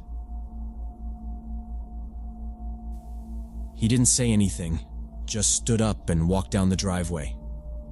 Another time, I saw him outside talking to someone in a car parked across the street. When I walked outside, They drove off. Maria told me not to worry. She said Carlos just needed support. But I didn't feel safe anymore. I didn't like him being around the house, especially when I was alone or when the girls were home. One Thursday afternoon, I came home early and saw Carlos standing just inside our back gate. Maria was still inside, vacuuming. I called out to him, and he didn't answer, just stared at me. I told him he had to leave. He looked at me for a second longer, then walked off like nothing had happened. I told my husband that night that something needed to change. He said we should talk to Maria, lay down some rules, maybe ask her to stop letting Carlos come around. But neither of us wanted to hurt her. She'd been with us so long. I kept hoping she'd find a way to handle it, to keep him away. Then one morning, I came downstairs and found the back door open. Nothing was missing. Nothing seemed out of place. But it was cold, and I knew I hadn't left it open. I closed it, locked it, and waited for Maria to arrive. When she did, I asked if Carlos had been by. She said no, but her hands were shaking when she poured her coffee. On March 15th, I decided to come home during my lunch break to grab some documents I'd forgotten. This wasn't unusual. I did it maybe once a week. I remember the sky was overcast that day, and traffic was heavier than usual on the freeway. I pulled into the driveway around 12:40 p.m. and noticed Carlos's old Honda parked across the street. The driver's side window was partially down, and a pile of fast food wrappers was visible on the passenger seat. I assumed he was visiting Maria, which I didn't love but had accepted. She was off that afternoon anyway, so maybe they were meeting to talk things out. I used my key to enter through the front door and called out, "Hello? It's just me, I forgot something." Nobody responded, which struck me as strange. The television was playing in the kitchen, one of those daytime game shows with loud, exaggerated music and canned applause. I walked down the hallway toward the back of the house, expecting to find them at the table. I even glanced briefly at the coat hooks by the laundry room door. Maria's jacket was still there, hanging where she always left it. When I reached the kitchen, I stopped in the doorway. At first glance, everything seemed normal. The sink was full of soapy water, and 2 coffee mugs were on the counter. Then I noticed something out of place near the island. It was Maria's shoe, just one. I stepped farther in and saw her lying on the floor beside it. She was on her side, one arm bent under her body. Her blouse was soaked in dark red, and blood had pooled beneath her and stretched out in all directions. The smell hit me next, metallic, sharp, unmistakable. I dropped the folder in my hand and fumbled for my phone. The 911 operator asked me to check for signs of life, but I couldn't move. I already knew. Her eyes were half closed, her face pale and slack. When the paramedics arrived, they confirmed she'd been dead for at least 15 minutes. The coroner later said she'd been stabbed in the chest and abdomen more than once, and the wounds showed signs of defensive struggle. The kitchen drawer where we kept the knives was still open. The murder weapon, a 6-inch chef's knife, was found in the sink, rinsed clean but with traces of her blood still caught in the handle seam. Carlos was gone. By the time police got there, his car was no longer on the street. The neighbors hadn't seen anything. One of them mentioned hearing a shout earlier that morning but didn't think much of it. We gave the detectives everything we could. Photos of Carlos, what little we knew about his debts, even the texts Maria had once shown me where he'd begged for more money. I stayed in a hotel that night. I couldn't be in the house. My husband picked up the girls from school and told them Maria had passed away. We didn't tell them how. Not yet. For 3 days, there was no word. The police checked his last known address, old friends, local casinos. Nothing. Then we got the call. He'd been caught at a border checkpoint trying to get into Mexico on foot, using his cousin's ID. They matched his prints and brought him back to California. During interrogation, he admitted everything. He said he went to the house to ask Maria for money again. When she said no, he got angry. He claimed he didn't mean to kill her, that things just got out of hand. But the way he described it, it didn't sound like a loss of control. It sounded like rage. Cold, selfish rage. The trial didn't take long. He pled guilty to avoid the death penalty, though I doubt that was ever on the table. The judge sentenced him to life without parole. I watched his sentencing from the back row of the courtroom. He didn't look at me once. He didn't say anything about Maria. Not an apology. Not a single word. We sold the house less than 2 months later. We moved to Oregon and rented a place near Eugene. It wasn't about starting over. It was about getting away from that kitchen. I couldn't step into that room without seeing Maria on the floor. Every time I opened the cabinet under the sink, I pictured her falling against it. Every time I passed the hallway, I thought I might hear her humming. The girls kept asking when we were going to see her again. It took a long time before we told them the truth. I still think about her all the time. Not the way she died, but all the quiet moments before that. How she'd tie her apron, the way she'd roll towels into perfect little bundles, how she used to sing under her breath while vacuuming. And I think about her last moments too. I think about how scared she must have been, realizing her own son, her only child, was about to end her life over something as meaningless as money. She didn't deserve that. She deserved peace, dignity, safety, and I can never forgive him for taking that away from her.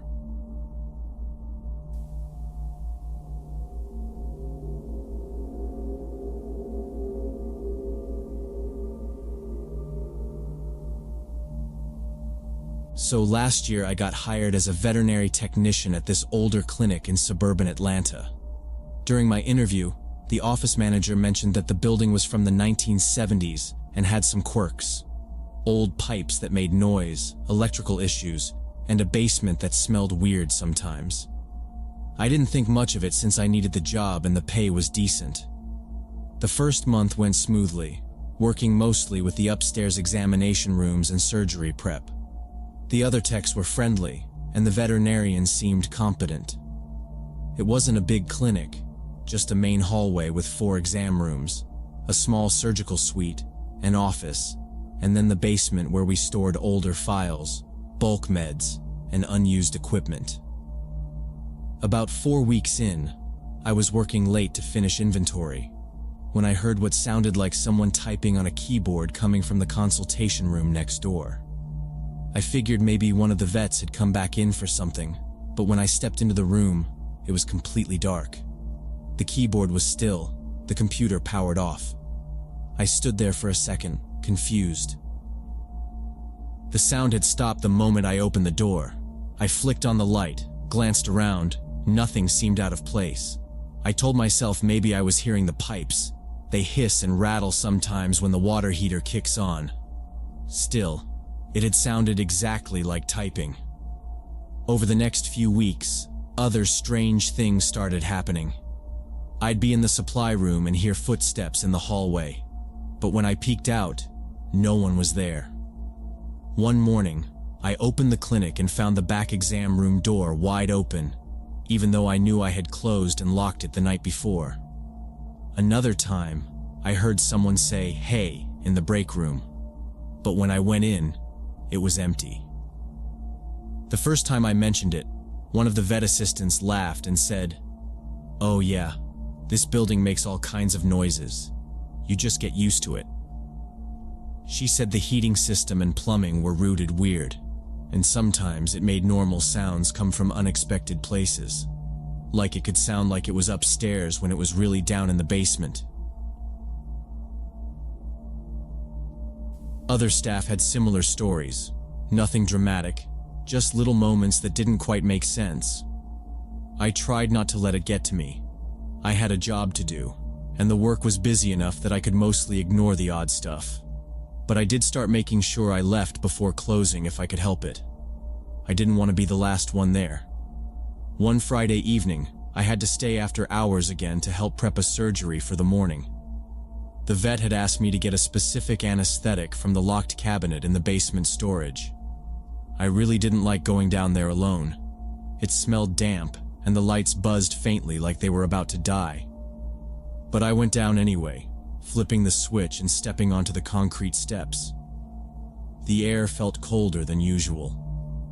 I walked quickly past the old X-ray machine and file boxes, found the cabinet, unlocked it, and started rummaging through the vials. Behind me, I heard a soft click. I turned. The door at the top of the stairs had closed. I hadn't shut it. I went back up, opened it, looked around. No one.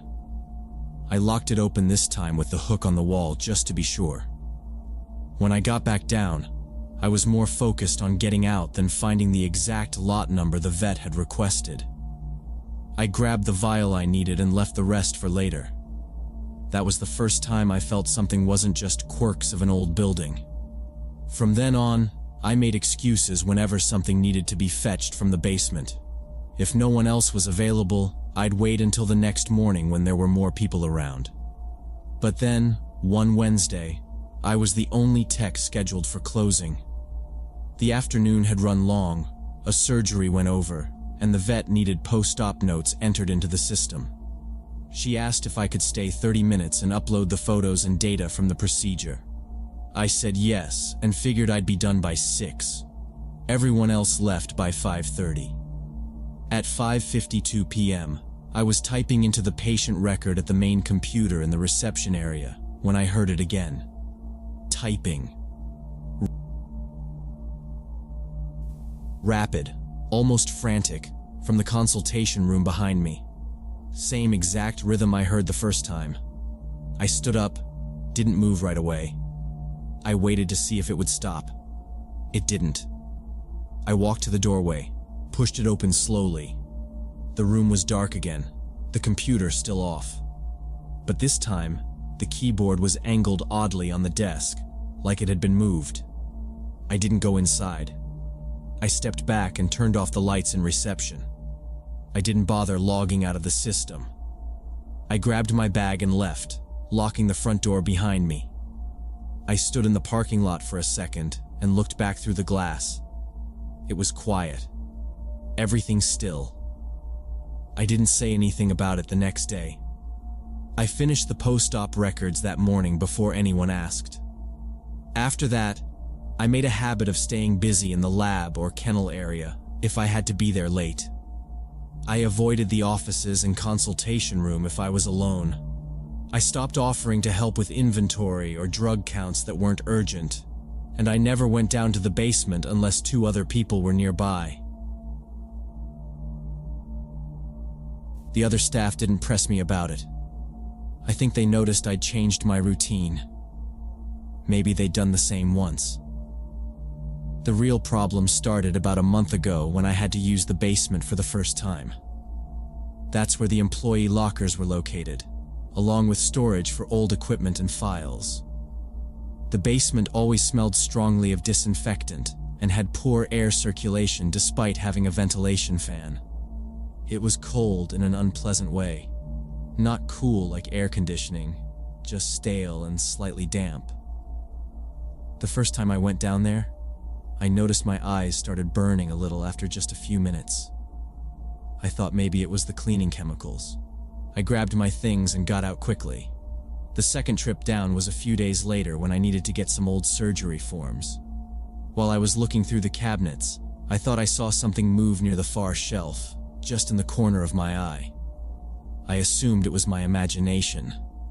The light down there flickered sometimes, and the shadows played tricks on you. But it happened again. Same corner, same motion. A kind of slow step, like someone easing behind the metal racks.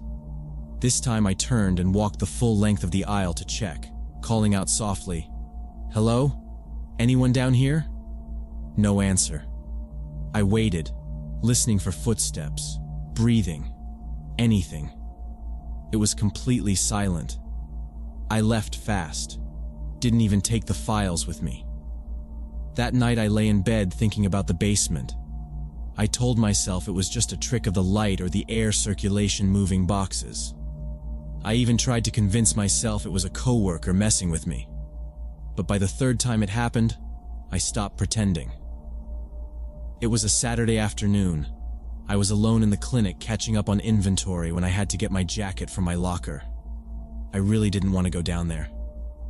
I stood at the top of the stairs for a full minute before going down. I kept the light on and tried to move fast. My locker was near the old metal sink, opposite the shelf that held stacked kennel panels and unused monitors. While opening the locker, I glanced toward the back corner near the old filing cabinets, and that's when I saw her. A woman. She was facing slightly away from me, standing motionless. She wore dark gray medical scrubs, like the ones we use in surgery, but faded and wrinkled like they'd been worn too long without washing. Her long brown hair covered most of her face. She didn't move when I looked at her. She didn't say anything. I just stood there, frozen, gripping my locker door. Then slowly, she lifted her head toward me, and her hair fell away from part of her face. One of her eyes, her left eye, was glowing. It wasn't a reflection. It was a solid, almost white-yellow light, bright and sharp like a flashlight beam behind her eye. Something about it made me sick to my stomach. I didn't scream, I just took a step backward and knocked over the mop bucket behind me. The crash of it echoing on the concrete snapped me out of the shock. At that exact moment, I heard footsteps coming down the stairs. It was Dr. Peterson. He looked confused when he saw me standing rigid next to the mop bucket, water spreading out around my shoes. He asked if I was all right, and I couldn't answer right away. I looked back at the corner. She was gone. Not walking away. Just gone. No sound, no movement. That corner was empty again like it had always been. My heart was pounding hard enough that I had to sit on the bottom step for a minute. He crouched down next to me and asked what had happened. I told him what I saw, every detail. The scrubs, the glowing eye, the fact that I'd seen movement in the basement more than once before. I expected him to laugh or look at me like I was losing it. Instead, his expression tightened. He glanced around the basement quickly, like he was checking something. Then he looked back at me and said, "Yeah, that's not good." Dr. Peterson helped me back upstairs and poured me a glass of water. We sat in the break room while he explained. Apparently, some of the older disinfectants we used in the clinic, especially down in the basement storage, contained volatile solvents. The fumes weren't always obvious, but in a space with poor airflow, they could build up over time and cause side effects: headaches, dizziness, confusion, and in rare cases, visual and auditory hallucinations. He said there had been reports of similar things at other older facilities. He admitted he'd been meaning to replace the ventilation fan in the basement for a while, but hadn't gotten around to it. I asked why no one had mentioned this before. He looked tired when he said, "Because we don't think of those chemicals as dangerous unless someone gets sick. And no one's reported seeing things like that before." He called a contractor that same day. By the end of the following week, the old fan was ripped out and replaced with a stronger industrial exhaust system that vented directly outside. They also reviewed the list of cleaners we used and swapped out the strongest ones for low-fume alternatives. I haven't seen anything strange in the basement since. No figures, no glowing eyes, no shadows moving in the corners. It's just a cold, ugly storage space again. Still smells bad, but not in a chemical way. Just like old plastic and damp cardboard. I haven't told many people the whole story. It's embarrassing. I thought I was losing it. that something supernatural was happening. But it was just bad ventilation and cheap cleaning products. Now, every time I walk into a work area, I make sure there's airflow. I don't stay in closed spaces with strong fumes. I never go back into that basement without making sure the exhaust fan is humming above me. I still remember how real it felt, though. That glowing eye. The way it stared right at me like it knew I could see it. I know it was a hallucination, but it still felt like something was watching me. And part of me thinks it still is. Just not down there anymore.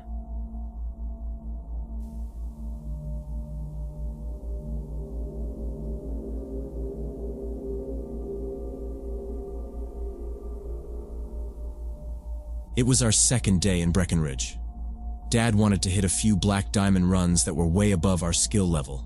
So around noon, he told us to turn in our rental gear and head back to the hotel. Ethan and I were both 12, staying at one of those big ski and ski out resorts, the kind with heated sidewalks and a huge stone fireplace in the lobby. We returned our skis at the rental shop just off the slope and started walking through the courtyard toward the hotel entrance. The snow was falling lightly. Everything felt calm. That's when we saw him, a tall guy in a gray maintenance uniform. He looked like he was in his 50s, neatly trimmed beard, clean gloves, no hat. I remember that because it was weird not wearing one in that weather. He smiled and stepped toward us, blocking the path just slightly. "You boys staying at the lodge?" he asked. Ethan nodded. The guy didn't waste time. He said he worked for the resort's maintenance team and needed help moving some equipment into a service room around the back. "It's nothing dangerous," he said. "Just a dolly and a couple boxes. They're too awkward for me to handle alone, and my partner's late." I wasn't sure what to say. Then he pulled a $20 bill from his front pocket, folded it in half, and held it out. "20 each. 5 minutes of work. What do you say?" He smiled again, like we were doing him a huge favor. Ethan gave me a look, eyebrows slightly raised. He wanted to help. I could tell. We didn't really have spending money, and $20 each felt like a lot to two 12-year-olds. But something felt off. He didn't talk like the other staff we'd met. No radio on his shoulder. No clipboard. And he kept glancing around behind us. Not just like he was in a hurry, but like he didn't want anyone else to notice what he was doing. I looked at his uniform again. It had the same color and patch as the hotel staff, but there was no name tag. Not even a badge number. His boots were spotless. That struck me because every other worker we'd seen had salt-stained shoes and scuffed jackets from being outside all day. "Only take a second," he said again, gesturing toward a maintenance door near the back edge of the property. "It's just around that corner." He was positioning himself so we'd have to walk past him to get to the lobby doors. Not aggressive, just subtle. I stepped to the side and said, "We're supposed to meet our dad right now." It was the first excuse I could think of. He didn't move at first, just stood there like he was trying to decide what to say next. Then he stepped aside slowly and said, "All right, your call." But even as we passed, I felt his eyes on our backs. I glanced behind once. He was standing still, watching us, the $20 bill still in his hand, like he hadn't even thought to put it away. Inside the lobby, the air was warm and the fire was roaring, but both of us stayed quiet. Ethan asked if we should tell someone. I said maybe. We sat near the front desk for a while, pretending to wait for Dad. I scanned the crowd. No one looked like him. I kept checking the glass doors. After about 10 minutes, we went up to the room. Ethan was unusually quiet. He sat on the edge of his bed and kept his coat on. I took mine off and walked to the window that overlooked the back of the building. The maintenance road was just visible beyond the trees. There he was, The same guy was standing outside that service door, holding something long and thin. A pipe or a crowbar, maybe.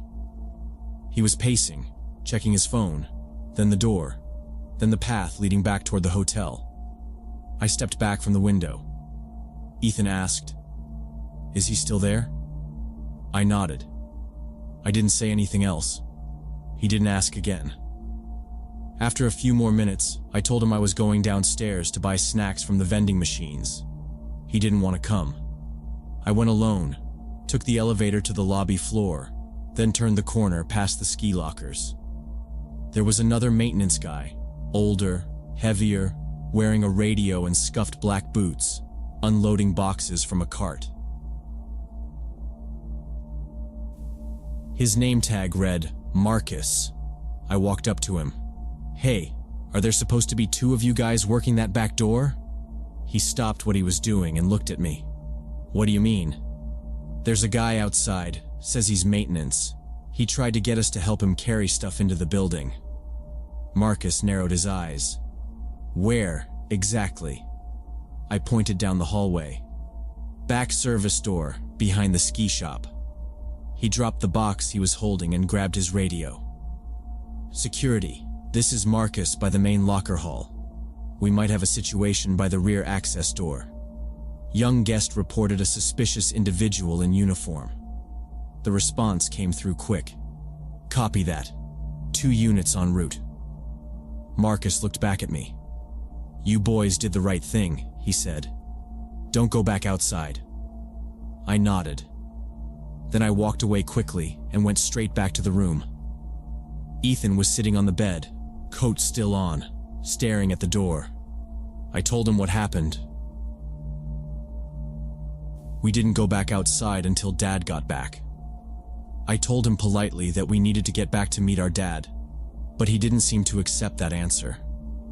His smile faltered for a second, then returned even wider, almost forced. He said our dad wouldn't mind if we helped for just a few minutes and that we'd be back before anyone noticed. He held the folded bills tighter, like waving them closer would change our minds. Ethan shifted his feet and took a small step backward. I saw his eyes flick toward the lobby doors. I moved slightly in front of him without even thinking. The man noticed our hesitation and suddenly changed tactics. Okay, he said, lowering his voice. 30 each. Just from the back door to the hallway. It's urgent. Really urgent."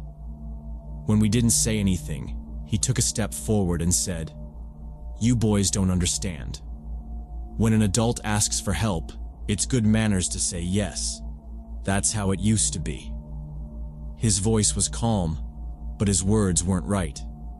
He was standing between us and the elevators now, closer than before. My hands were cold, even though we were indoors. Ethan took another step back. "We have to go," he said, a little louder this time. The man didn't move. He just stood there with his arms slightly out, like he might grab one of us if we tried to run past. I glanced toward the front desk and saw one of the staff members walking out from behind the counter. That's when Ethan shouted. He said loud and clear, "We're late! Dad's waiting upstairs!" His voice cut through the noise in the lobby, and a few heads turned. I grabbed Ethan's arm, and we both started walking fast toward the desk. We didn't run. I didn't want him to chase us. The man came after us anyway, still talking. Hey, wait. I just need a hand for a minute. Don't make it weird." We didn't stop. The front desk clerk, a woman in a blue blazer, stepped around the counter with a confused look. Ethan pointed behind us and said, "That guy's bothering us. We need our dad." The man froze for just a second, then smiled again. "It's a misunderstanding," he said quickly. "They said they'd help me. I work here. I'm maintenance." The clerk didn't smile. "May I see your ID badge?" she asked. He patted his jacket like he was looking for it. "Must have left it in the locker," he muttered. backing toward the exit by the side hallway. It's just... forget it. I was trying to do my job. The desk clerk didn't move. She picked up the phone and asked for security over the PA system. Ethan and I stood still, side by side, watching the man walk briskly away down the side hall. Before he disappeared through the door, he glanced back at us once. Just once. Security came fast. 2 guys in dark vests with radios clipped to their collars. One of them ran toward the side door where the man had gone. The other stayed near us, asking what happened. The desk clerk filled him in. A few minutes later, the radio on the guard's shoulder crackled. "He's heading into the garage, southeast exit." The guy next to us responded and hurried after them. I didn't even realize I was still clutching Ethan's arm until I let go. My fingers were stiff. They found him in the garage. He was standing next to a white panel van, trying to unlock the back doors with a set of keys that didn't seem to fit. When they called out to him, he ignored them. When they got closer, he tried to walk around the side like nothing was wrong. That didn't work. One of the guards stepped in front of him, while the other went around the rear. He tried to talk his way out again, but this time he wasn't calm anymore. His voice cracked. He said he was looking for something he'd dropped earlier. He said he was allowed to park there. He said the van belonged to his cousin. None of it made sense. When the guards asked to look inside the van, he refused. They didn't push him, just radioed for the police and kept him there until they arrived. Ethan and I were taken upstairs to our room. Our dad was already there, just getting in from the slopes. The desk had called him. When we walked in, he looked from me to Ethan and back again. He didn't say anything at first, just pulled us both into a hug. About 20 minutes later, someone knocked. It was hotel security, along with a uniformed police officer. They explained what they found. The man wasn't a guest. He wasn't on the payroll. The van wasn't registered to anyone staying at the resort. Inside his jacket, they found a small bottle labeled chloroform. Also, zip ties, several of them. In the van, blankets, rope, and duct tape. No tools, no ID. He gave a fake name and refused to answer questions. The officer asked if we'd be willing to give a brief statement. Our dad nodded. We sat down at the table and told them everything. How he approached us, what he said, what we noticed. The officer wrote it all down. That night, the hotel manager came to our room personally. He said what we did probably prevented something very serious. He thanked us for speaking up, for walking away, and for not trying to handle it on our own. I could tell our dad had been shaken up. He didn't let either of us out of his sight the rest of the trip. It's been years since that day. I don't remember most of the trip. I barely remember skiing. But I remember that man. The way he smiled. The way he tried to make us feel like helping him was normal. Like we'd be wrong to say no. Sometimes I think about what might have happened if we'd gone with him. Just for 5 minutes. Just around the corner. We didn't though. And I think that's what matters.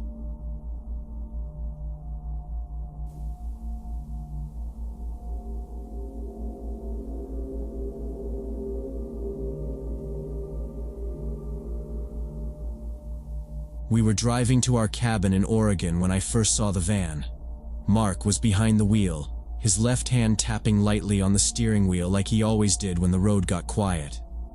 Our son Ethan was slouched in the back seat with his hoodie up, flipping through one of his graphic novels.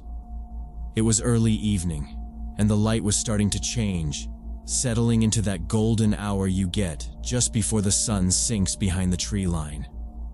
We were halfway up a narrow mountain road, the kind that has no shoulder and just enough room to pass if someone's coming the other way. That's when the white van came up from behind and passed us. It didn't just pass. It veered into the other lane without signaling and swerved back hard in front of us like the driver was drunk or didn't care. I caught a flash of the driver's hands. He was wearing blue medical gloves. Not work gloves, not driving gloves. Nitrile, the kind nurses use. He gripped the wheel stiffly, elbows locked, no movement in the wrists. It made the way the van swayed on curves even weirder, like he wasn't adjusting much, just jerking the whole thing around with straight arms. I didn't say anything at first. I just stared at the license plate, which was partially caked in mud. The first 3 digits were visible. The rest was unreadable. Mark muttered, "Drunk or high," and I told him, "Just don't get too close." The van kept speeding up, then slowing down, slamming the brakes randomly like the guy couldn't decide if he wanted to race us or not. No turn signals, no hazard lights. Just the brake lights flashing bright red every 100 feet for no reason. At one point, we had to slow down nearly to a crawl just to give him space. It didn't seem like he noticed us at all, even when Mark tapped the horn once when we rounded a corner and saw the van half in our lane. No reaction. The rear windows of the van were tinted, but not completely blacked out. You could still see inside if the angle was right, and the light hit just so. I stared, and then I saw them. People. At least 4, maybe more. Sitting upright, motionless, dressed in white. It wasn't until the van tilted slightly to one side around a bend that I realized they weren't just mannequins or weird cargo. They were people in hospital gowns, short-sleeved, bare arms, thin fabric, open in the back. Their heads didn't move when the van jerked. No bracing, no leaning. Just still. I didn't tell Mark at first. I kept watching. I wanted to be sure. The van would brake, lurch forward, and the figures stayed still. I squinted and counted again. 4 for sure. One near the middle shifted slightly in the seat. Just a small jerk of the shoulder like a twitch. That's when I spoke. "There's people in there," I said. "In hospital gowns. They're not moving." Mark glanced in the rear view, long enough to get a glimpse before the van pulled ahead on a long curve. I saw the way his face tensed. He didn't say anything, but I could tell he saw what I did. Ethan was still flipping through his book in the back seat. "Can we get there before dark?" he asked. Mark told him, "Yeah, almost there." His voice was tight.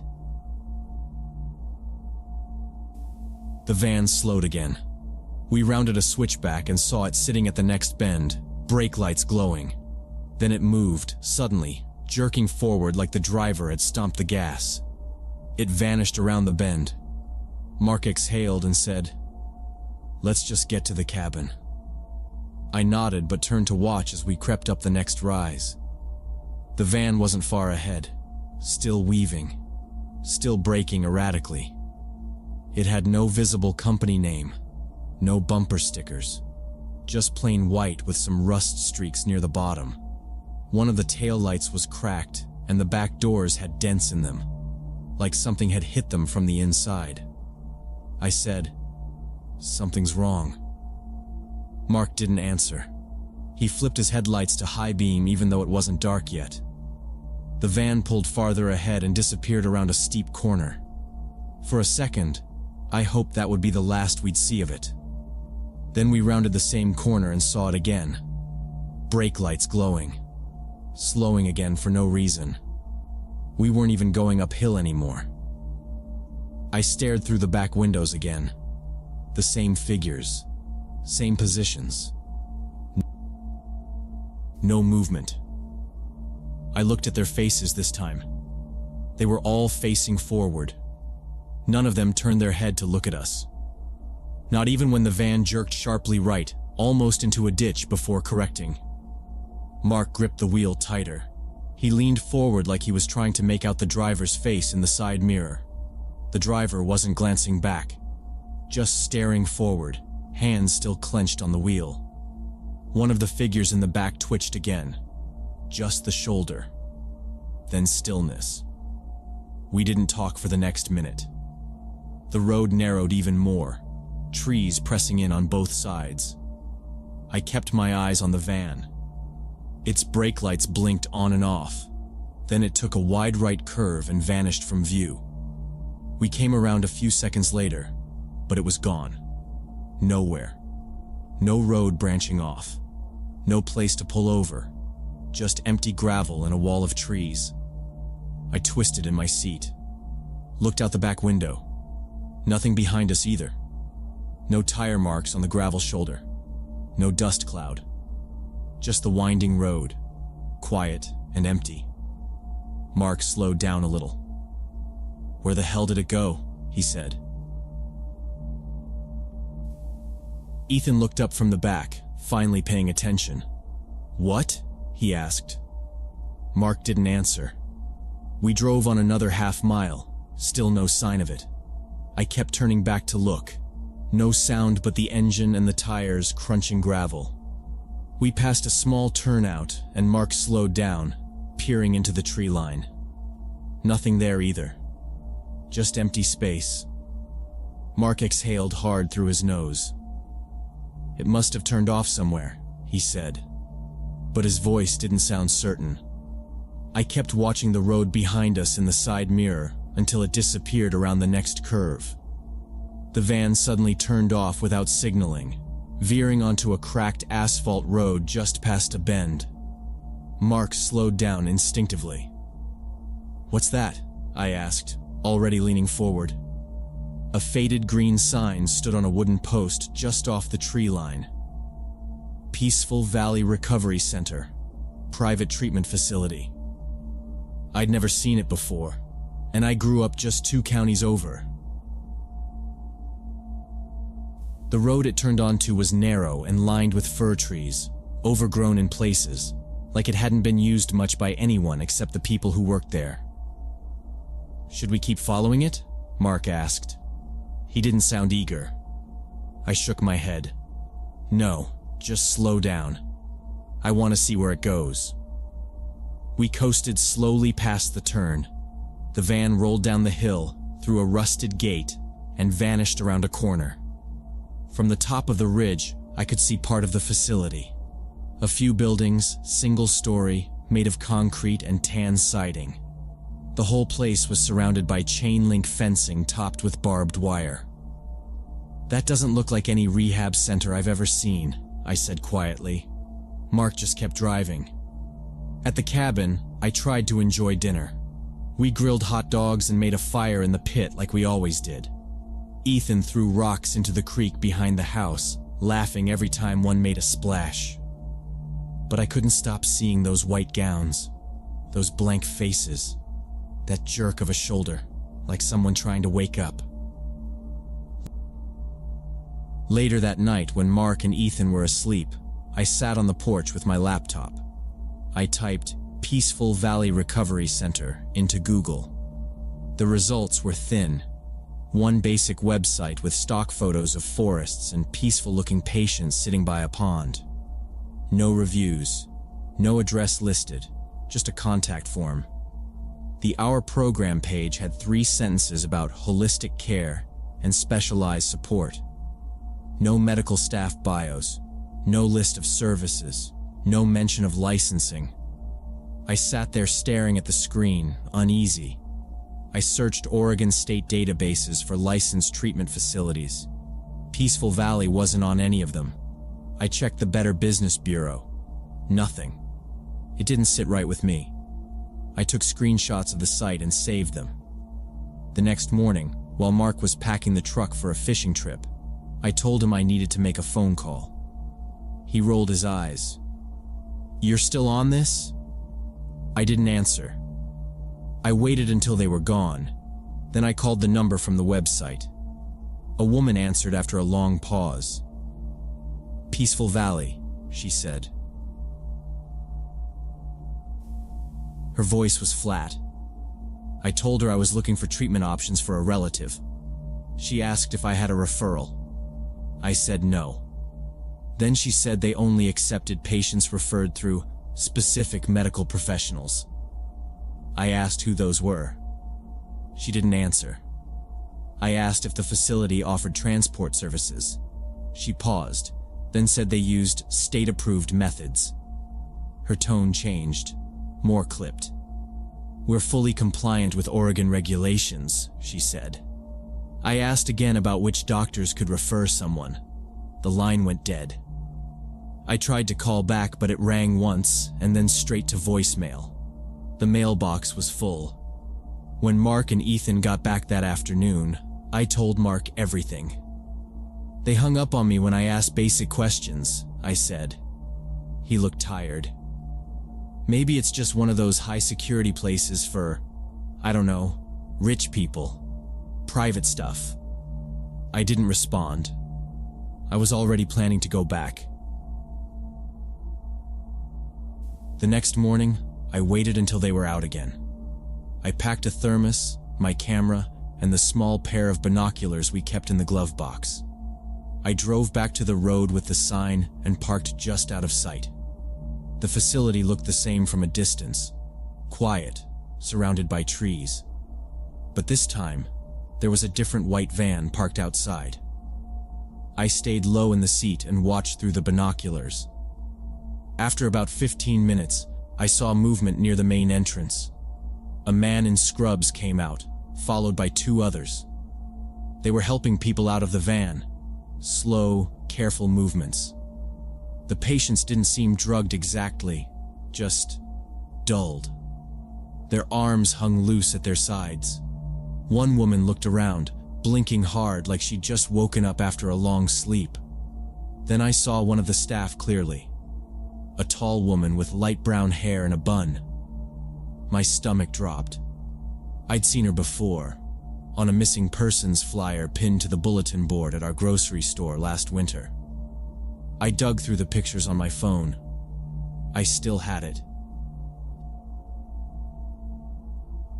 Emily S., 28, missing since October, last seen leaving her job at a clinic in Salem. I took a photo of her through the binoculars. Another of the van. Then the front gate. I didn't go home right away. I drove to the sheriff's substation near town and waited until someone came to the front desk. I told the deputy everything, showed him the photos, gave him the link to the website. At first, he looked confused, like maybe I was wasting his time. But when I showed him the missing persons match, his face changed. He took my phone and called someone, then someone else. I stayed long enough to fill out a report. 2 weeks later, we were back home when I got a phone call from the same deputy. "There's going to be something in the paper tomorrow," he said. "Peaceful Valley's not operating anymore." The facility had been raided in the middle of the night.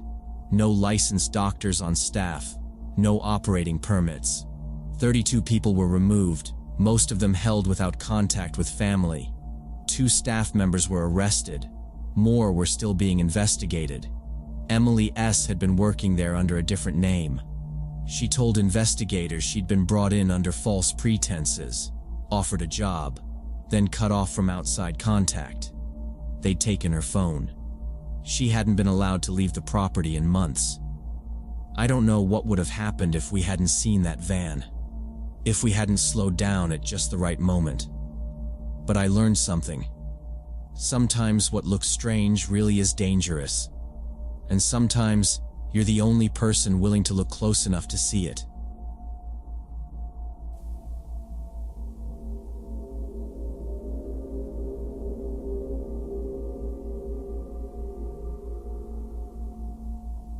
The power went out during the storm last August when I was 16.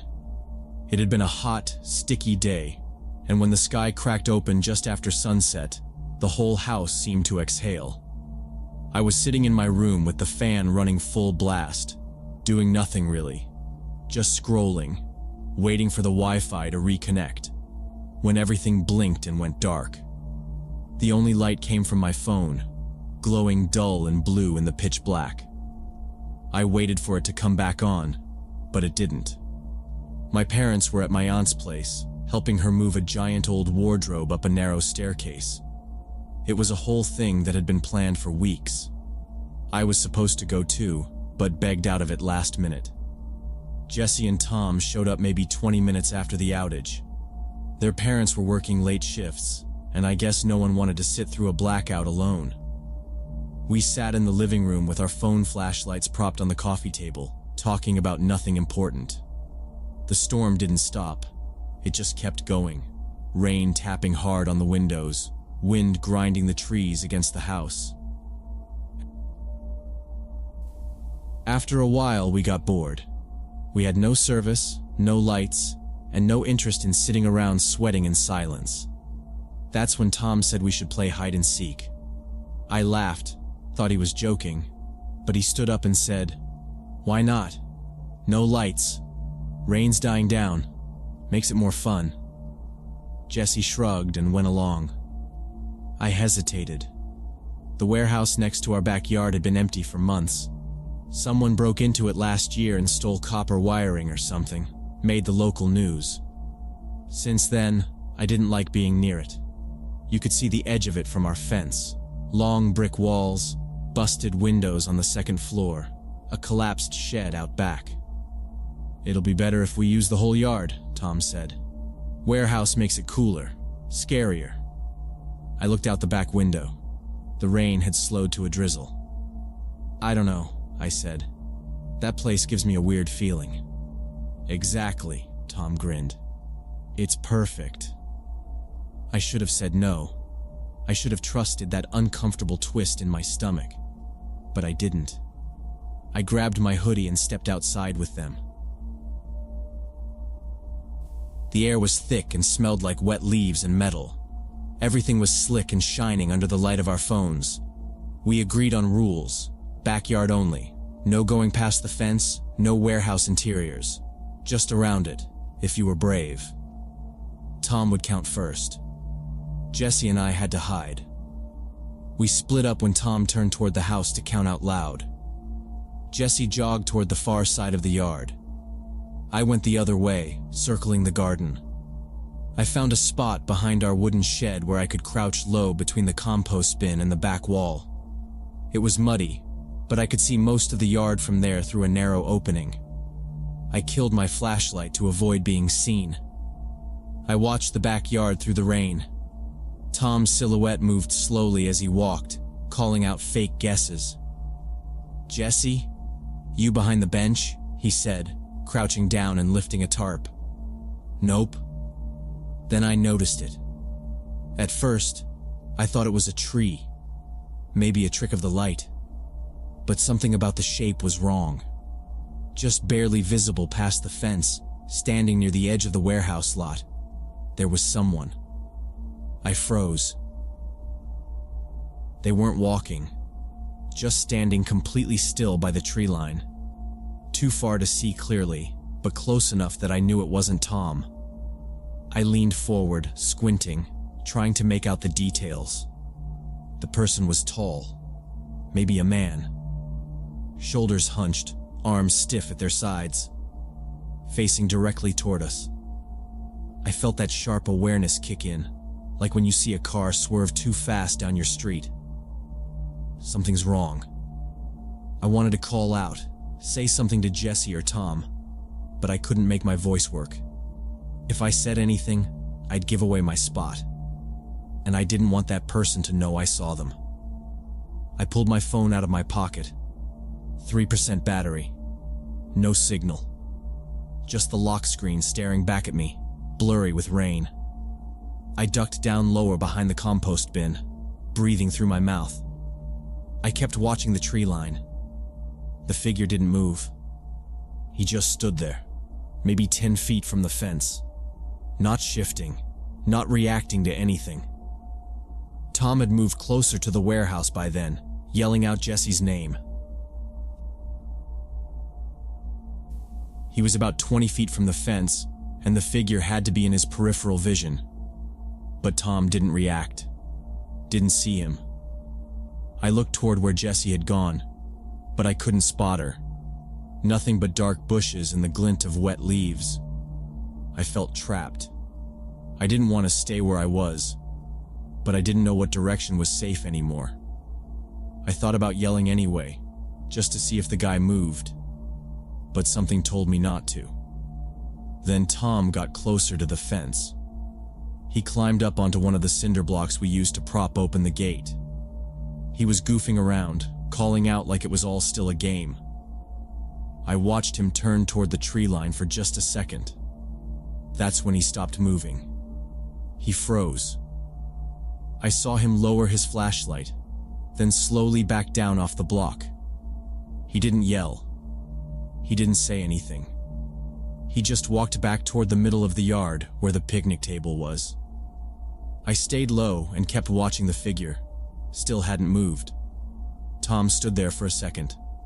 Then, quietly, he turned in a slow circle, scanning the yard. His voice was louder now, but tighter. "Jesse? You there?" No answer. He called out again. "All right, game's over. Come out." No one moved. The figure at the fence was still there. Tom hadn't looked back at it again. I don't think he wanted to, and neither did I.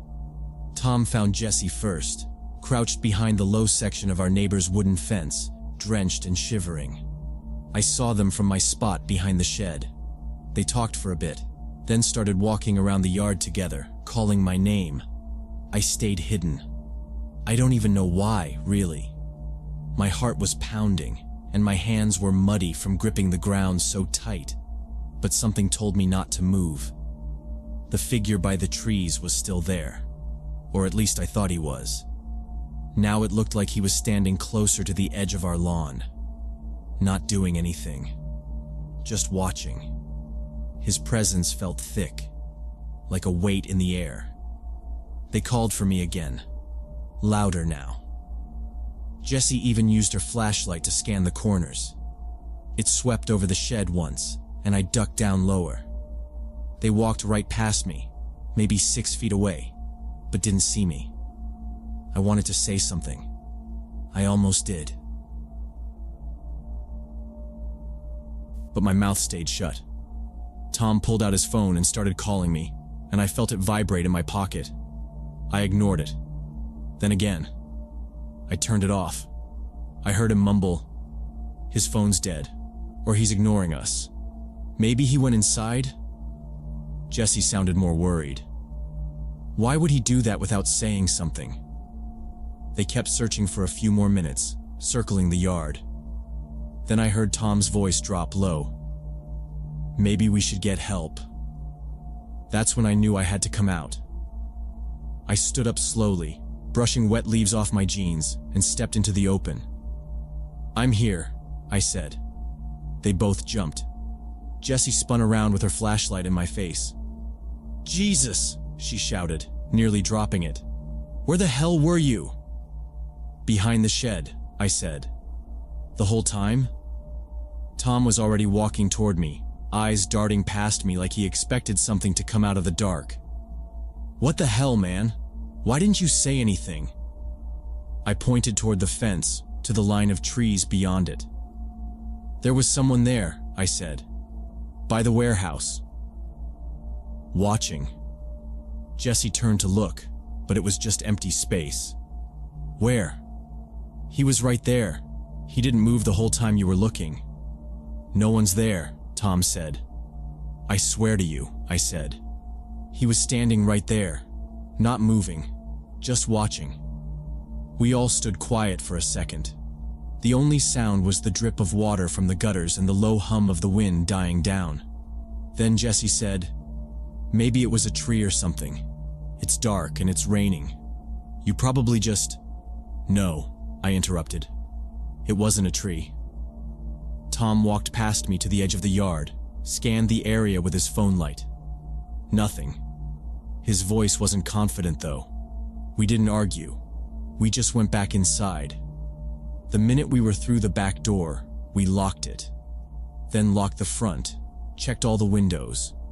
The house was dead quiet, except for the occasional creak of the old wood or a distant clap of thunder. No power, no cell service. We sat in the living room, wrapped in blankets, barely talking. Tom kept checking out the windows, pacing the hall every 15 minutes. Jessie sat on the floor with her knees up, staring at the flashlight as if willing the batteries to last longer. I didn't move much. Every few minutes, I thought I heard something outside. A branch breaking. A soft crunch on wet gravel. But when I leaned close to the glass to check, I never saw anything. We stayed up all night. None of us even tried to sleep. In the morning, the sky was dull gray, but the rain had stopped. The power was still out, but we could hear birds again, and everything felt a little less heavy. Jessie and Tom left early, said they needed to go check in with their parents. I stayed behind and helped my mom reset the clocks once the power came back.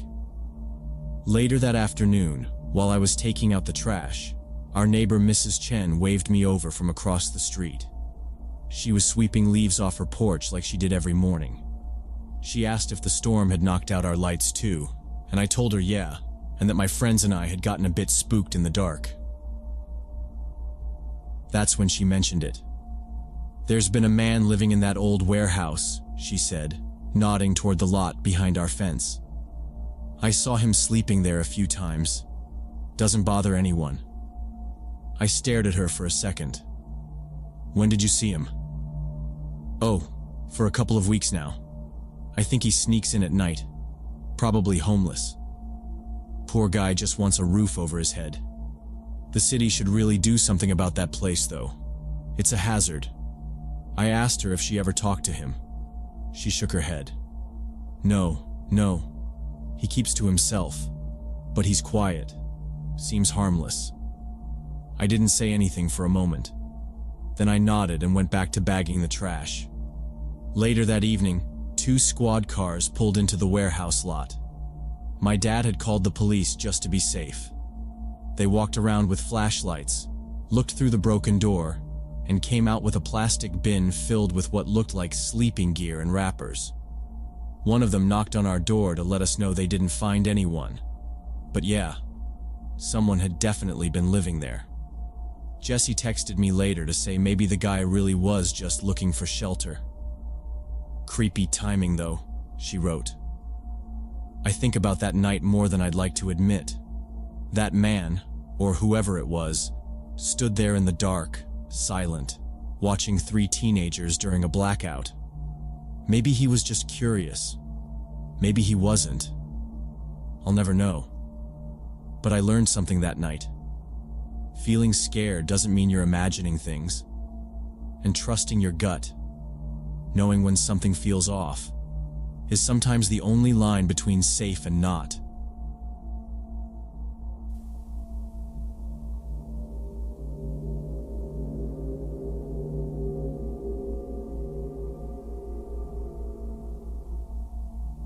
We started practicing in the old farmhouse because Brandon's uncle let us use it for free. It was on the edge of a property just outside town, mostly forgotten and half collapsed in the back. There was electricity, but no plumbing, and the whole place smelled like mice and mildew.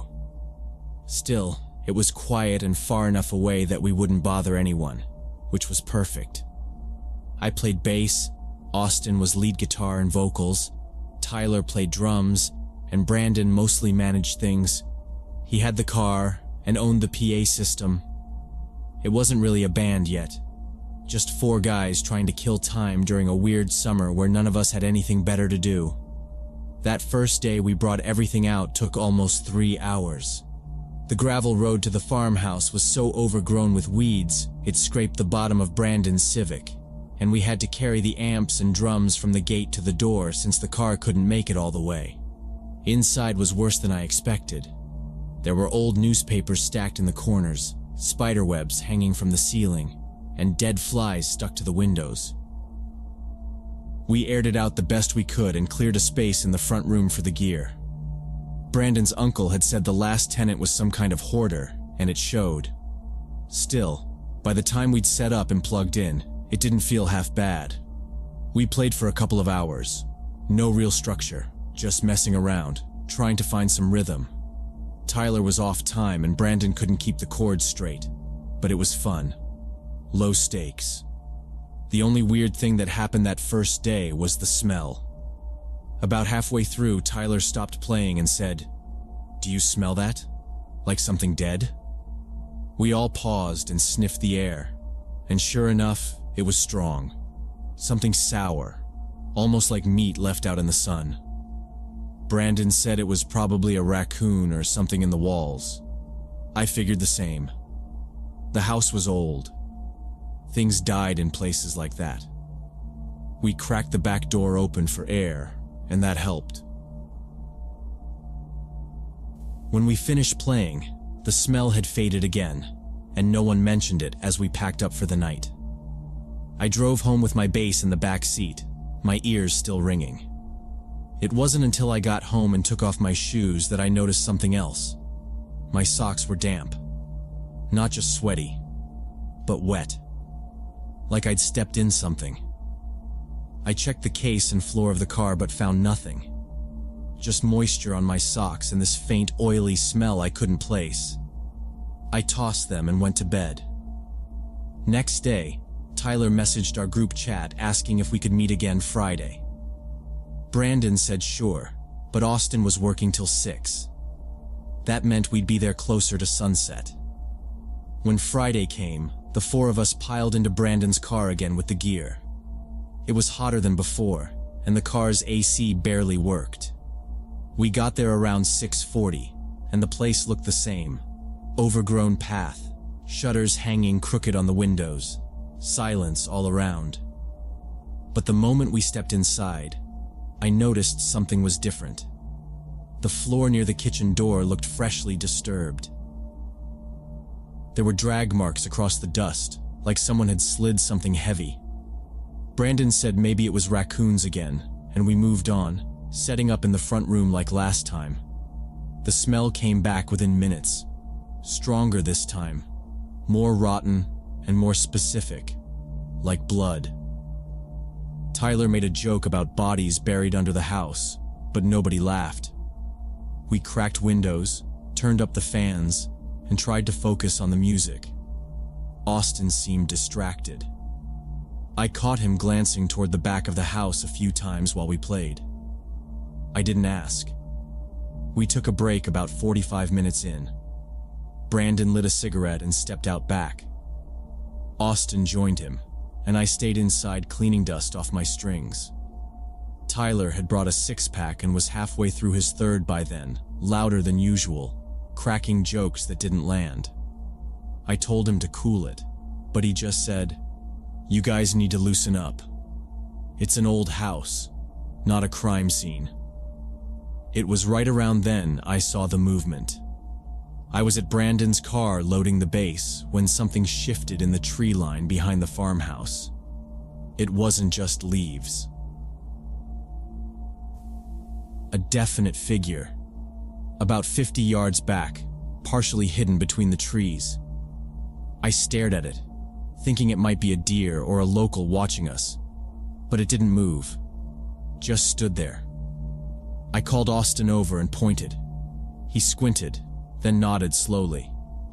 "Yeah, I see it," he said. Neither of us said anything else at first. The figure didn't flinch, didn't step away, just stood there with this fixed posture like they were waiting for something.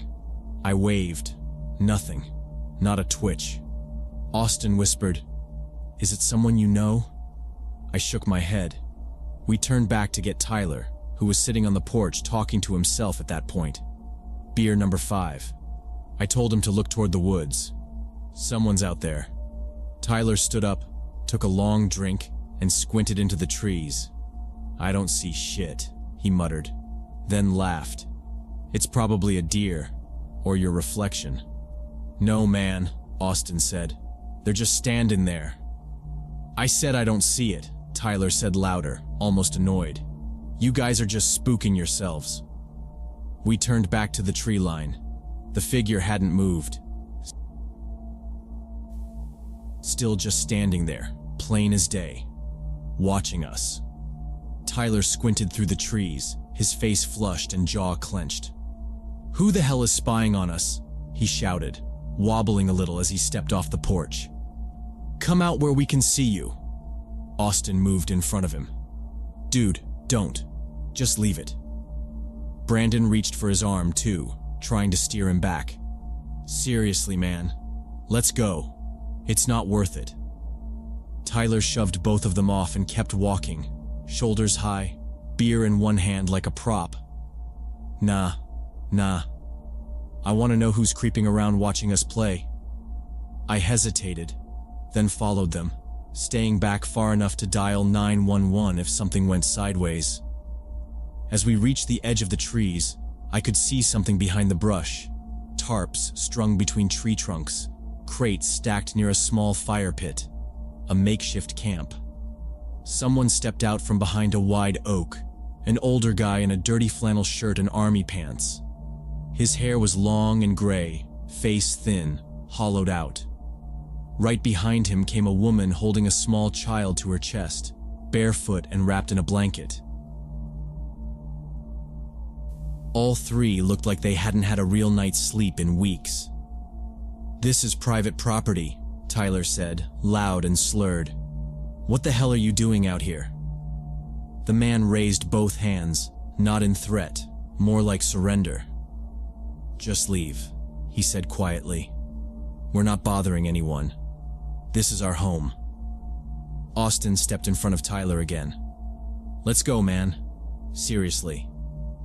But Tyler ignored him. "You think you can just move into someone's land and live here? Who gave you the right?" The woman backed away, clutching the child tighter. Her face was pale and tense. The man kept his voice calm, but I could hear it straining. "We've been here for months. We're not hurting anybody, please." Brandon looked at me, eyes wide. None of us expected this. We thought maybe a hunter or someone messing with us. Not a family. Not like this. "They need to leave," Tyler said, pointing a finger toward the tarps. "This isn't a damn campground. Pack up your junk and get out." "They're not doing anything," I said. "Let's just leave them alone." The man's hands were shaking. "Don't come any closer," he said. "Or what?" Tyler laughed. "You gonna throw leaves at me?" The man's eyes flicked to the ground. He reached down slowly and picked up a short piece of rusted metal pipe from beside a stack of firewood. Not raised like a weapon, held low, close to his side. Like he didn't want to use it, but might have to. Austin leaned into me. "We need to pull him out now," he whispered. "This is gonna blow up." Tyler didn't notice the pipe. Or maybe he didn't care. "This place isn't yours. You don't get to just squat here like rats." "Back up," the man said, voice cracking now. Tyler stepped toward the woman.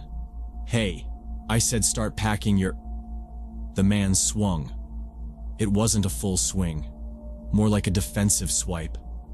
The pipe caught Tyler across the left forearm with a sick, wet crack, and he fell backward into the dirt, howling.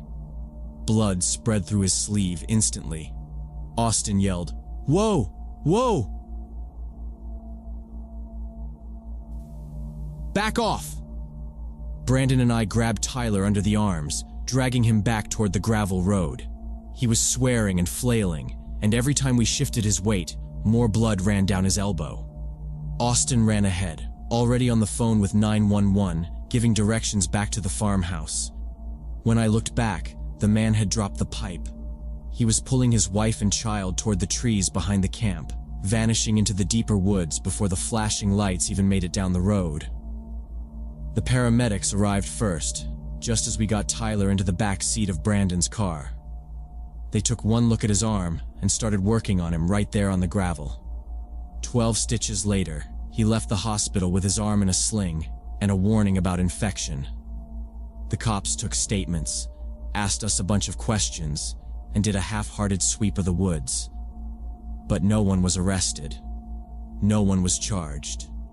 The property owner showed up later that week, said he'd had no idea anyone was living out there.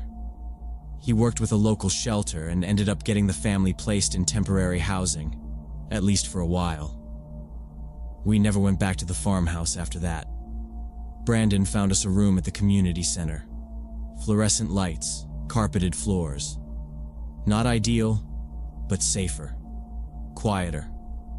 Tyler stopped drinking at practice after that. Said he wanted to stay focused. None of us said anything. We just nodded. Sometimes I think about the kid in that woman's arms, barefoot in the dirt, watching four idiots with instruments argue like it meant anything. I wonder how close we were to something worse, something final. People think danger comes from dark alleys or strangers with weapons, but sometimes it's just one bad mix: alcohol, heat, pride, and someone who's got nothing left to protect but the ground under their feet.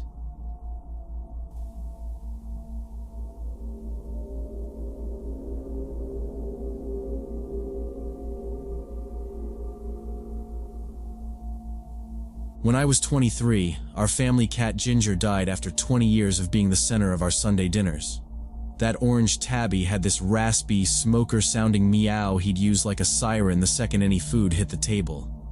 Chicken night was his Super Bowl. He'd sit right under the dining room table, rubbing against legs, clawing ankles sometimes, and yowling until someone dropped something. Usually Mom would just hand him a piece of skin or fat off her plate to shut him up. I think half the time she cooked extra just for him. After we buried him under the big maple tree in the backyard, same spot we'd buried our other pets over the years, the house felt off. Not quiet, exactly. Just wrong. Sunday came around, and we all sat down for dinner like normal. But there was this weird silence under the table. You know how sometimes you hear a sound so often that when it's gone, you still expect to hear it? That was us. Dad even joked, "Don't be surprised if we start hearing phantom meows. That damn cat's voice is probably embedded in the floorboards." We laughed, but no one really laughed. The next couple of weeks went by, and nothing out of the ordinary happened. It was fall, getting darker earlier, and Mom had started lighting candles on the table again. We were still doing the usual Sunday dinners, still saving Ginger's spot at the end of the table out of habit. None of us talked about it, but nobody moved their chairs over into his space either. Once, I swear I saw Emma, my sister, toss a tiny piece of skin onto the floor, then blink and remember he wasn't there. She brushed it under the rug with her toe and didn't say a word. It was just little stuff like that. Adjusting. Getting used to the new normal. The worst part wasn't missing the cat. It was the way his absence made us all look at each other like something was unfinished. Like we'd forgotten something important and couldn't remember what it was. Then, 3 weeks later, it happened. It was roast beef that night. Potatoes, carrots, everything. The usual spread. We were passing around plates, pouring drinks. Emma was telling some story about her coworker getting fired for stealing printer ink. It was just noise, and we were all half listening. Then, just as Mom was cutting into her meat, we all heard it. That same dry, sandpaper meow. Not from outside, not from the next room. It came from under the table, right under us. It didn't echo. It wasn't distant or faint like from another room. It was like Ginger was sitting exactly where he always sat, looking up, expecting his piece of meat. The fork slipped out of Mom's hand and clattered onto her plate. Emma stopped mid-sentence, her mouth still half open. Dad's eyes were already under the table. Mine too. We didn't say anything right away. Nobody moved. Then Emma leaned down and actually looked under there. "Ginger?" she said, like she forgot he was dead. Then she sat up fast and looked around the room like she was trying to remember something. Dad gave a nervous laugh. "Did someone just..." Then he didn't finish the sentence. I think he wanted to believe one of us made the sound. But that wasn't it. We all heard the same thing, and we all knew exactly where it came from. It wasn't some weird creak or something shifting on the floorboards. We checked everything after dinner. Every corner of the kitchen, the hall, the basement door. Mom asked if maybe one of us had let a stray in by mistake or left a window cracked. But nothing was open. No way in or out. The back door was locked. The cat flap had been nailed shut since Ginger got too old to push through it. There weren't even paw prints near the food bowls, and those bowls were still where we left them, empty and clean, untouched since we packed them away. Dad eventually said, maybe one of us just made the noise without realizing it, like a hiccup or something. But none of us believed that. No one said it, but we knew. We all heard it. Exactly the same. Exactly where he used to be. No one brought it up again that night, but none of us finished our food either. The following week it happened again. Same time, same setting. We were sitting down for Sunday dinner, this time roast chicken, when the meow came again. Longer this time. Not just one cry, but three, spaced out. Each one sharp and clear, like Ginger was pacing under the table, waiting. Emma froze with her fork halfway to her mouth, then dropped it. It clattered against her plate, and she pushed back from the table without saying a word. A minute later, she was in the hallway, crying. I heard her, even through the dining room door. Mom went after her, leaving Dad and me staring at the spot under the table. He sighed and rubbed his temples. This isn't right, he muttered. It's been over a month. Mom came back into the room, eyes red. She walked to the kitchen, got another plate, and quietly set it down on the floor next to her chair. I didn't say anything. Dad did. Come on, Janet, he said. You're feeding a ghost now? She didn't answer, just spooned a small piece of meat onto the plate, then tucked her napkin back into her lap. For a few minutes, no one touched their food. Then Emma came back, sat down without a word, and reached for the potatoes. That's when I started recording. I pulled out my phone and hit record before we even served dessert. I didn't expect to catch anything, but I had to try. Maybe if we could hear it on playback, it would prove we weren't just imagining it. Maybe it would make Dad take it seriously. But when I listened back later that night, there was nothing. Forks, plates, voices, no meowing. I played it twice. Still nothing. It kept happening. Every Sunday. Always during dinner. Always from that same spot. Sometimes just once, sometimes more. Mom kept setting out that extra plate. Emma stopped saying anything about it. She just kept her eyes on her food. Dad tried to act like he couldn't hear it anymore, but I could tell it was getting to him too. His hands would tense every time the sound came, and once I saw him glance under the table before quickly looking away. Every week I recorded it. Every week the playback was clean. 2 months later, I was leaving the house around 6 p.m. to pick up my girlfriend for a movie. Mrs. Patterson, her mom, had come by to drop off some cookies she'd baked for my mom. She was standing by the coat rack, telling me about some neighbor's broken fence when we both stopped talking at the same time. Meowing, raspy, drawn out, clear as anything. Not once, but twice. Coming from the front hallway. We both turned to look at the spot near the shoes, where Ginger used to curl up after dinner. Mrs. Patterson squinted. You got a new cat? No, I said. Ginger died. A while ago. She looked at me for a second. Well, that sounded just like him. That scratchy voice. I remember him. I didn't say anything. She cleared her throat. You know, my husband used to sit in the garage, always with the radio on. After he passed, for weeks, I'd still hear that station playing when I walked out there. Static, low volume, like he'd just left the room. Maybe that's just something that happens. I nodded, but I felt something shift in my stomach. This wasn't just us anymore. Someone else had heard it. Someone who didn't know to expect it. That night I stayed up reading. I dug through forums, articles, psychology papers. I wasn't looking for ghost stories. I wanted explanations. Real ones. Something to match what was happening. And I found something. Auditory hallucinations during grief. Group grief reactions. Collective memory responses. A study from 2009 where multiple family members all claimed to hear a dead relative's voice. Same time, same tone. Though no physical sound was recorded. It wasn't ghosts. It was the brain, under pressure. Memory and routine colliding. The sound had been part of us for 20 years.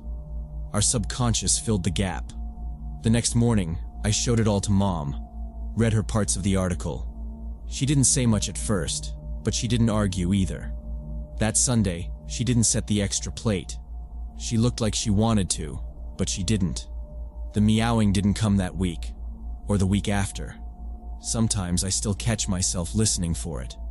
A pause in conversation, a shift in the room. I'll hold my breath, waiting. But it doesn't come. It was never real, not in the way we thought. But it also wasn't fake. It was memory, habit, grief given sound. The mind filling silence with something familiar, something we needed to hear to feel whole again. We still talk about Ginger. Sometimes someone will joke about how fat he got, or how he once stole an entire steak off Dad's plate. But it's different now. We miss him, but we've moved on. That's what time does. That's what understanding does. It doesn't erase grief. It just makes it quieter.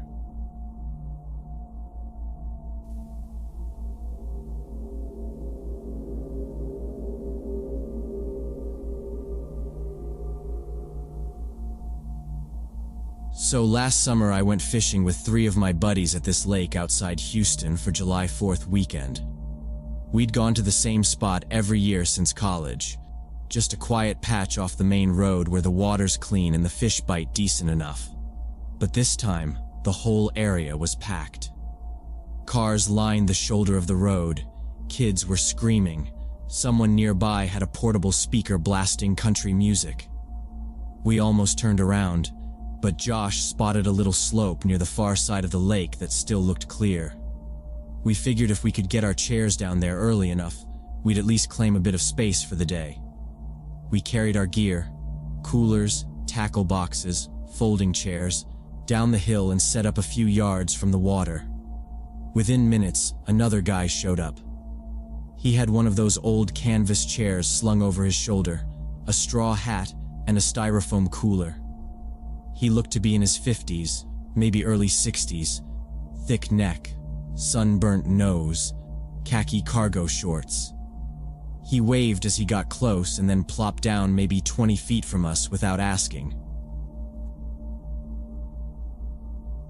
Right away, he started talking. "So good to see a girl out here fishing. Not many do that anymore," he said. I glanced up from tying a lure on my line and forced a smile. Mike gave a half nod, but I could already tell he thought the guy was off. Josh just opened a beer and kept to himself. The guy introduced himself as Wayne, said he came out here whenever the wife let him. Then he started asking what kind of bait I was using, how long I'd been fishing, if I came out here a lot. I answered short and polite, but he didn't back off. Every few minutes he had another question. How old I was, where I was from, whether I fished alone sometimes.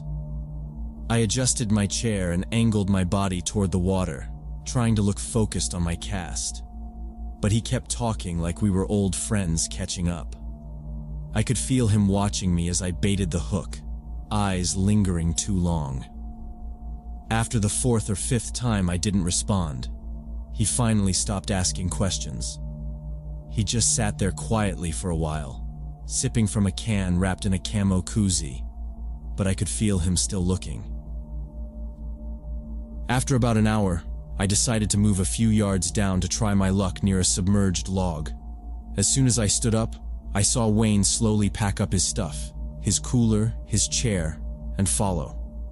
He didn't say anything, just picked a new spot right next to mine, like it was totally normal. I stayed there 10 minutes, maybe 15, before I got up again and walked even further down, closer to where a little inlet curved out of view. I hadn't even unzipped my tackle pouch before I saw him moving again.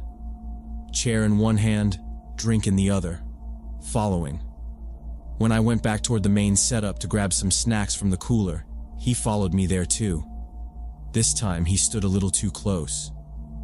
"You got a boyfriend?" he asked, reaching into his own cooler. I didn't respond, just bent over to grab a bottle of water. "Whoever he is, he's a lucky guy," he said.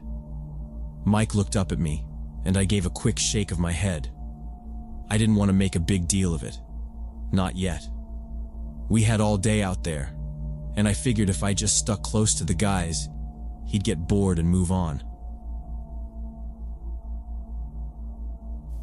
We repositioned our chairs a little farther from the waterline, trying to group closer together, but Wayne just shifted too. He was 30 feet away now, sitting on a slight rise so he had a clear view of our group. He didn't talk much anymore, just watched. I caught him staring at me more than once, and each time I looked over, he didn't look away. He waved once, smiling like we were in on a joke. At one point, I noticed he had binoculars. He told Josh earlier he used them for bird watching. That might have been true, but they weren't pointed at the trees. I saw the glass flash in the sun as he scanned toward our group again, and I watched him turn slightly, tracking movement. When I stared long enough, he lowered them and gave another wave, this one slower, more deliberate. I stood up and moved behind the guys, where I was out of his view. It wasn't until I circled around the other side that I saw he'd turned his chair completely, angling it directly toward where I'd been sitting. Not toward the water, not toward the trees, just facing our camp. Josh said, "Dude's weird." Mike didn't say anything, but he kept glancing at him. I took my sandwich and walked over to the car. Wayne was still sitting in the same position when I looked back. His binoculars were back in his lap, hands resting on them like he was waiting for another chance to use them. Around noon, Wayne came over again, this time holding a dented green thermos. He said it was his famous campfire coffee, and that I had to try it. I told him I was good, thanks, but he kept holding it out, saying, "Come on, just a little. You'll love it.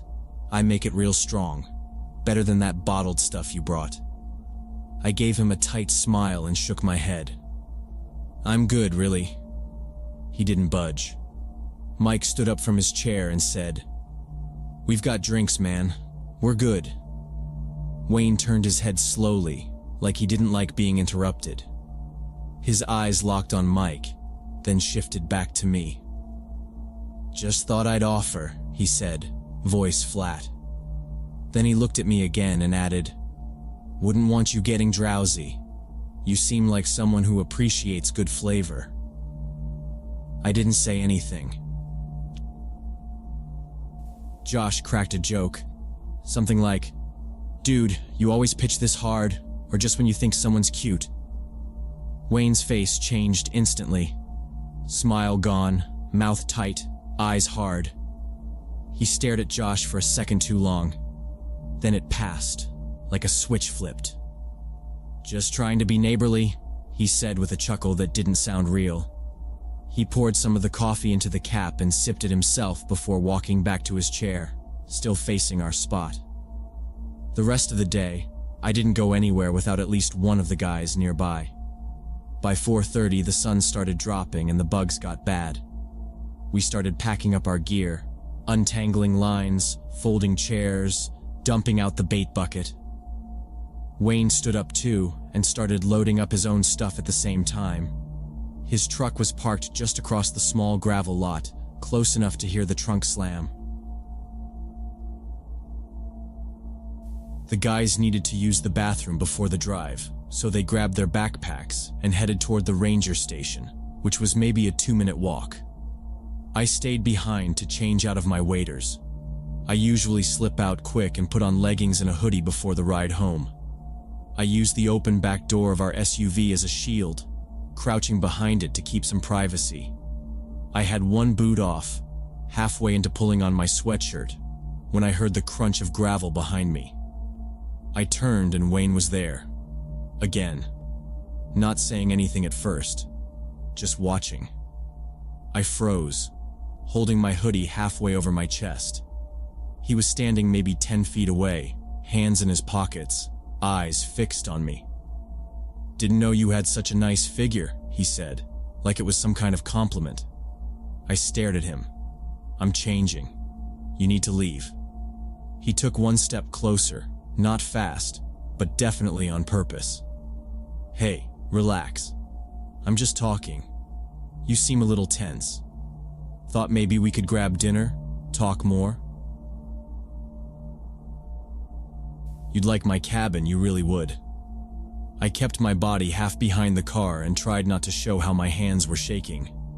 "No, please leave me alone." He smiled, but not in a friendly way. "You don't have to be like that. I'm being nice here, not like I'm some stranger." I moved fast and leaned across the back seat, digging through my purse. My fingers closed around the small canister. I pulled it out and held it up in front of me. "Back off. I'm not joking. I will use this." He lifted his hands slowly, palms out. "Whoa. Whoa, okay. No need to go full Rambo." His tone was mocking, like I was the one making it weird. But he took 2 steps backward, still facing me, then turned and walked off toward his truck, muttering something low I couldn't make out. I watched him the whole way, one hand clutching the pepper spray, the other still holding my hoodie against my chest. Mike and Josh came back a minute later. As soon as they rounded the corner and saw my face, they knew something was wrong. I told them what happened, every word. They didn't say anything for a second, just stared toward where Wayne's truck had been. Then Mike said, "Get in the car." Josh nodded. "We're going to the station." We drove straight to the ranger building and asked to speak with someone. I told the ranger everything, about the following, the coffee, the staring, the comment, the approach by the car. The ranger listened carefully and nodded a lot, but didn't write anything down until I mentioned the pepper spray. "We've had a couple complaints about him," the ranger said. "Nothing we can stick. He's local, owns a cabin a few miles from the north entrance. Keeps to himself mostly, but..." He trailed off. "I'll file the report. You did the right thing not escalating it." It didn't feel like enough. We drove home in silence, everyone tense, nobody making jokes anymore. I haven't gone back to that lake since. Even now, when we go anywhere outdoors, someone always stays close while I change or take a break. I still carry that same pepper spray, still check over my shoulder. Wayne didn't lay a hand on me, but he was close, too close. And that look in his eyes, just for a second, was enough. Some people act nice just long enough to see what they can get away with. Then they wait until you're alone.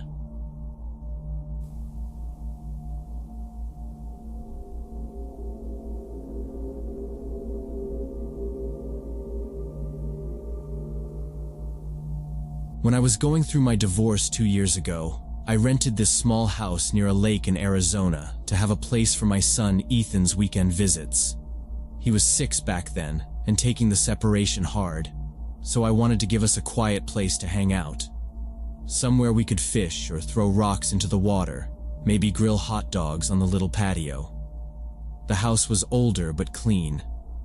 Just 2 bedrooms, a tight little kitchen, and a back porch that looked out at the water through some mesquite trees.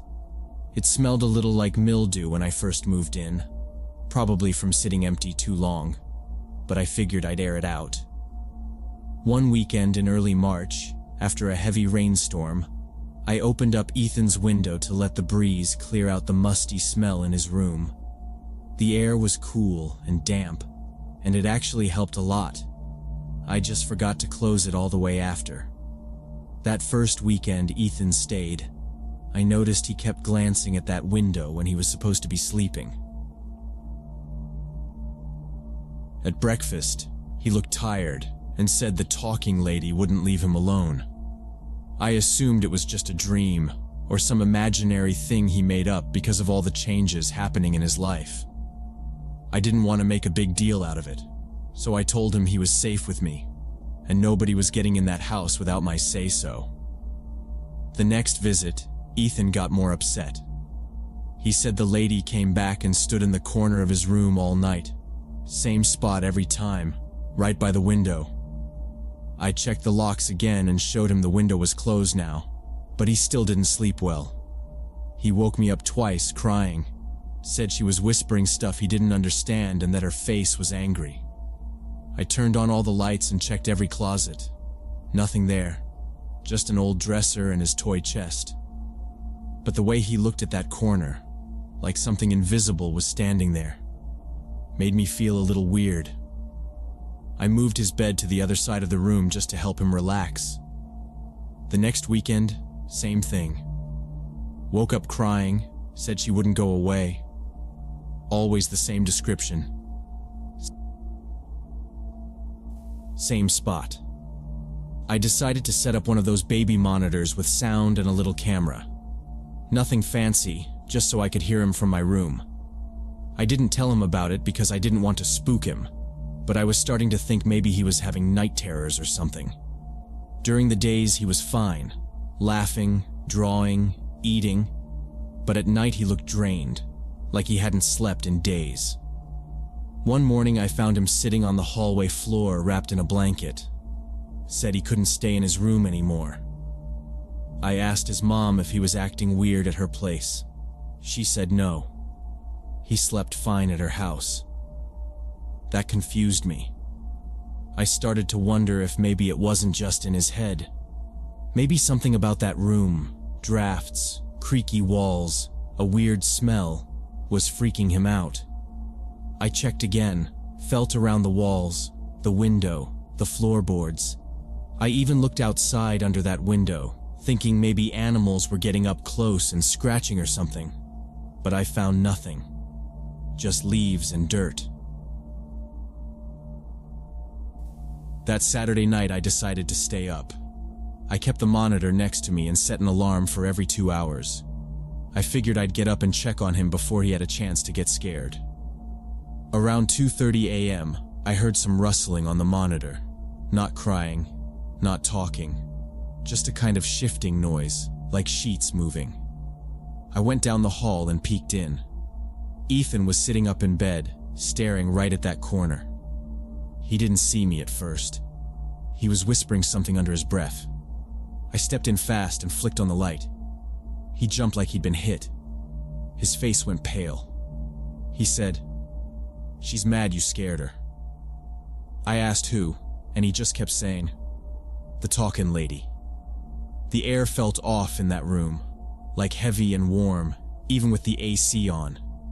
I checked the vent, the walls, the window. Still locked. I didn't sleep the rest of the night. Next morning, I made pancakes. Tried to play it cool. But I noticed he was drawing again. Something in the corner of the paper.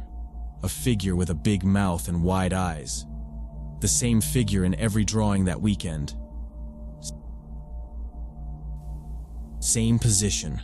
Bottom right corner of the page, standing near a window. I didn't know what to do.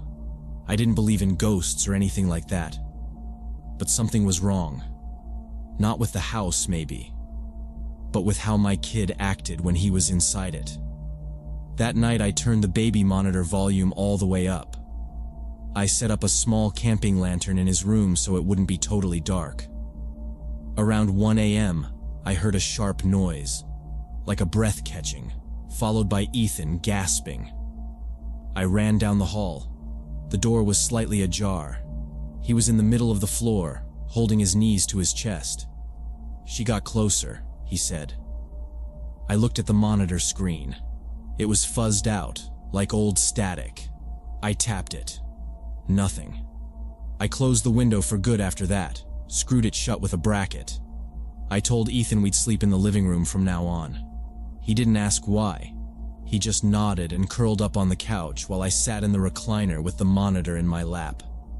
He didn't wake up that night, but I still did. Around 3 a.m., I heard something, just a soft scrape, like a fingernail on glass. That Friday night, with Ethan at his mom's place, I had the house to myself. It was just after 2 a.m. when the noise came through the baby monitor. I hadn't even realized it was on. Just background static I'd gotten used to. But then I caught something strange. A soft, low humming. Faint, but steady, like someone trying to soothe the baby to sleep. I sat up, muted the TV, and leaned in. It was still going, almost musical.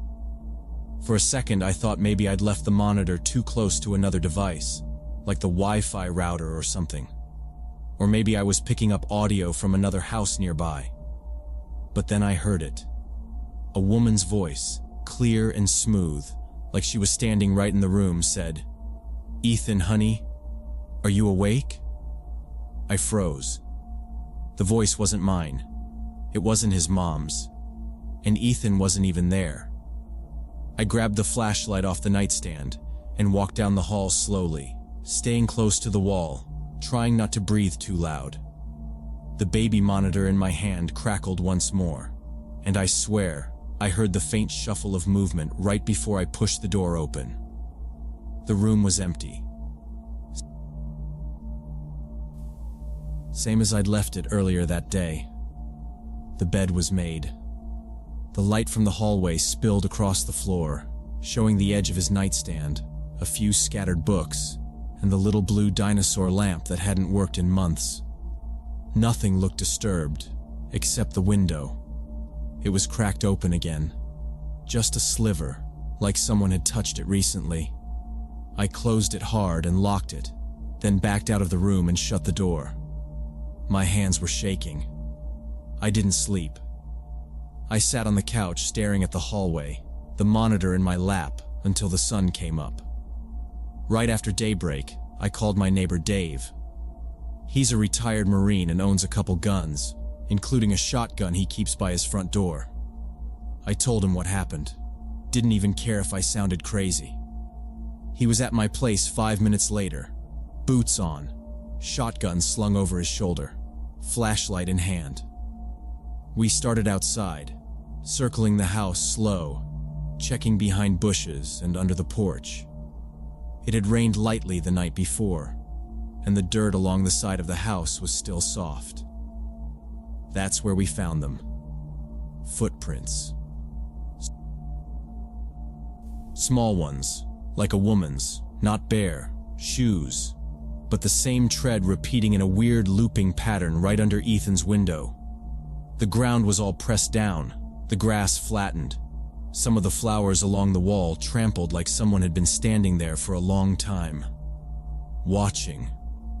Dave crouched down and ran his hand over the dirt. "They've been here more than once," he said. "Same spot, same pressure. She comes here a lot." We called the sheriff.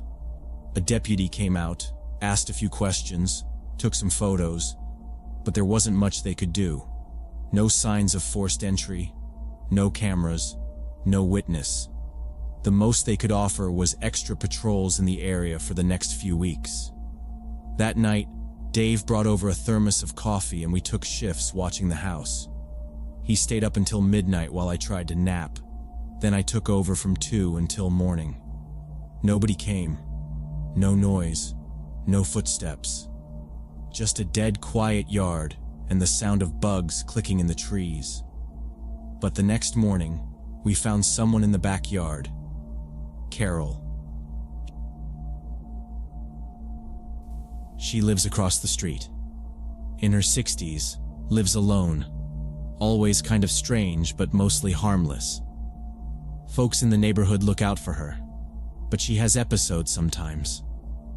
That morning, she was wearing a pink housecoat and slippers, slowly wandering near the back fence like she was lost. Dave walked out first, keeping his voice calm. "Carol, what are you doing out here?" She blinked at him like she'd just noticed where she was. "I was looking for my cat," she said. "She got out last night." Her eyes moved around, not really focused. I came out too and asked if she needed help getting back to her place, but then she said something that stopped me cold. "Is little Ethan okay?" Neither of us had mentioned Ethan by name. I never talked to Carol, never brought Ethan over to meet her, and I sure as hell didn't tell her when he stayed with me. Dave looked at me, then turned to her again. "How do you know Ethan's name?" Carol blinked again, tilted her head like she didn't understand. "He's always playing in the window," she said. "I hear him. He talks so sweet." She smiled a little too wide, and then walked off without another word. We didn't call the sheriff again. Wouldn't have made a difference. But that afternoon, Dave helped me install security bars over all the ground floor windows. We added motion lights too, and I replaced the baby monitor with a smart cam I could watch from my phone.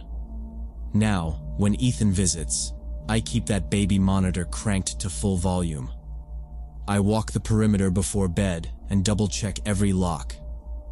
I still let him sleep in his room because I don't want to scare him, but I don't sleep much when he's here. I think about Carol sometimes, about the way she looked at that window, about the voice I heard. It could have been her, maybe. Or maybe she just hears things that aren't there. But whether it was her or not, someone was watching. Someone was outside my kid's bedroom in the middle of the night, whispering his name through the dark. That's the part that sticks with me. How close they got without me even knowing. You think your home is secure. You think locks and walls keep the bad things out. But sometimes they don't. Sometimes the bad things are already standing outside, waiting.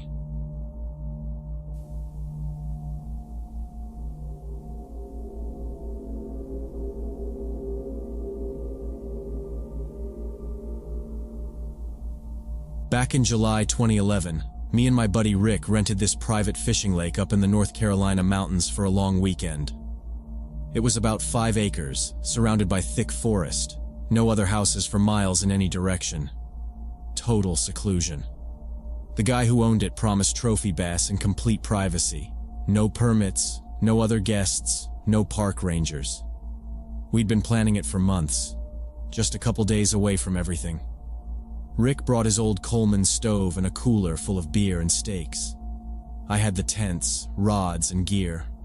We got there around 4 p.m. that Friday, parked just off the gravel road near the entrance, and carried everything about a quarter mile down to the lake.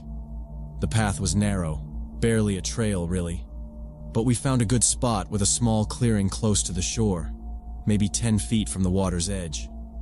By 6, we had both tents up, and I'd already caught a decent largemouth. Rick was cleaning the fish while I got a fire started. Everything felt just right.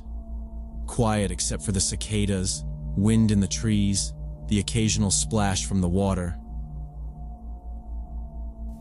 There wasn't even any cell signal out there, which felt like a blessing for once. The sun dipped low around 7, turning the trees golden. Rick cracked open a beer, said he was heading into the woods to take a leak before it got dark. I nodded and kept working on setting up the grill. He took his flashlight with him but no jacket. It was warm enough. I figured he'd be gone 5 minutes, 10 at most. 20 minutes passed, and I started to notice the fire popping louder without him talking. Another 10 went by and I called out. No answer. I stood up, turned on my own flashlight, and walked to the tree line. I didn't go in, just aimed the beam around and yelled his name. I heard something crashing through brush, and then Rick burst out from between the trees, running full speed like something was chasing him. He was pale, sweat-soaked, eyes wide like he'd seen something awful. He grabbed my arm and doubled over, trying to catch his breath. "We need to stay by the fire," he said, gasping. "Not out there. Not alone." I thought maybe he'd seen a bear or a snake. Rick's not some city guy. He grew up in Georgia, spent half his childhood hunting. He doesn't scare easy. But his hands were shaking and he kept scanning the woods like he expected something to come out after him. He finally got enough breath to tell me what happened. Said he went maybe 50 yards in when he heard something moving in the brush. Not leaves rustling from the breeze. Big steps. Heavy ones. At first he thought it might have been a deer. He turned his flashlight toward the sound, and that's when he heard it breathing. He said it was this deep, ragged, snorting kind of breath. Not fast, just steady and too loud to be a deer. Then he spotted it behind a thicket. Two eyes shining back at him. Not like normal animal eyes. These were red. Not glowing on their own, but reflecting the light like glass. He said it was standing still, just watching him, and it wasn't small. His voice got real quiet when he described it. Said it looked like a boar, but bigger than any he'd ever seen or even heard of. It was almost 6 feet tall, 4 feet wide, with thick black bristles and tusks like sickles. He said the tusks curved up from its lower jaw almost to its eyes.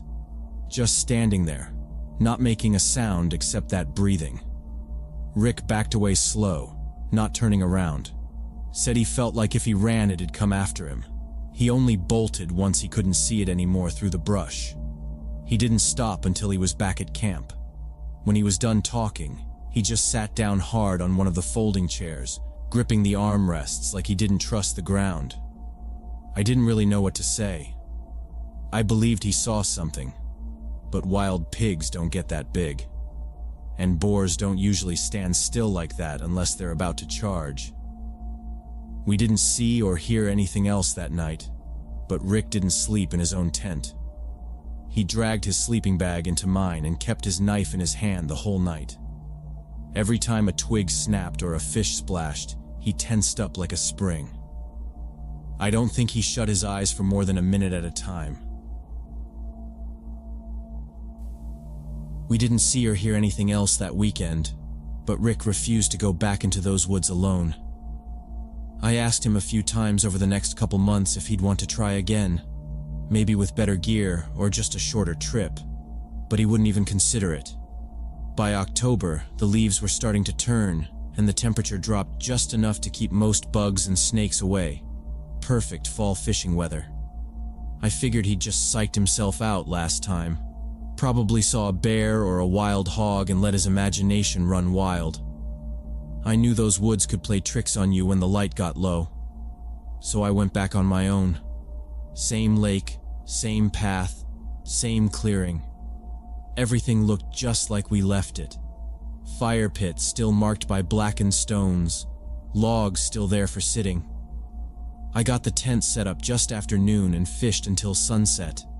The bite was amazing. I caught 7 largemouth bass, and 4 of them were over 5 pounds. Around 11 that night, I sat beside my campfire cleaning the last of the day's catch. The fire crackled low, smoke drifting into the trees, the rest of the world completely silent. That's when I heard something behind me. It wasn't wind or a branch breaking from a falling leaf. It was movement. Heavy, steady, slow.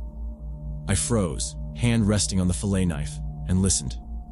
Whatever it was took a few more steps, then paused. The sound was weird.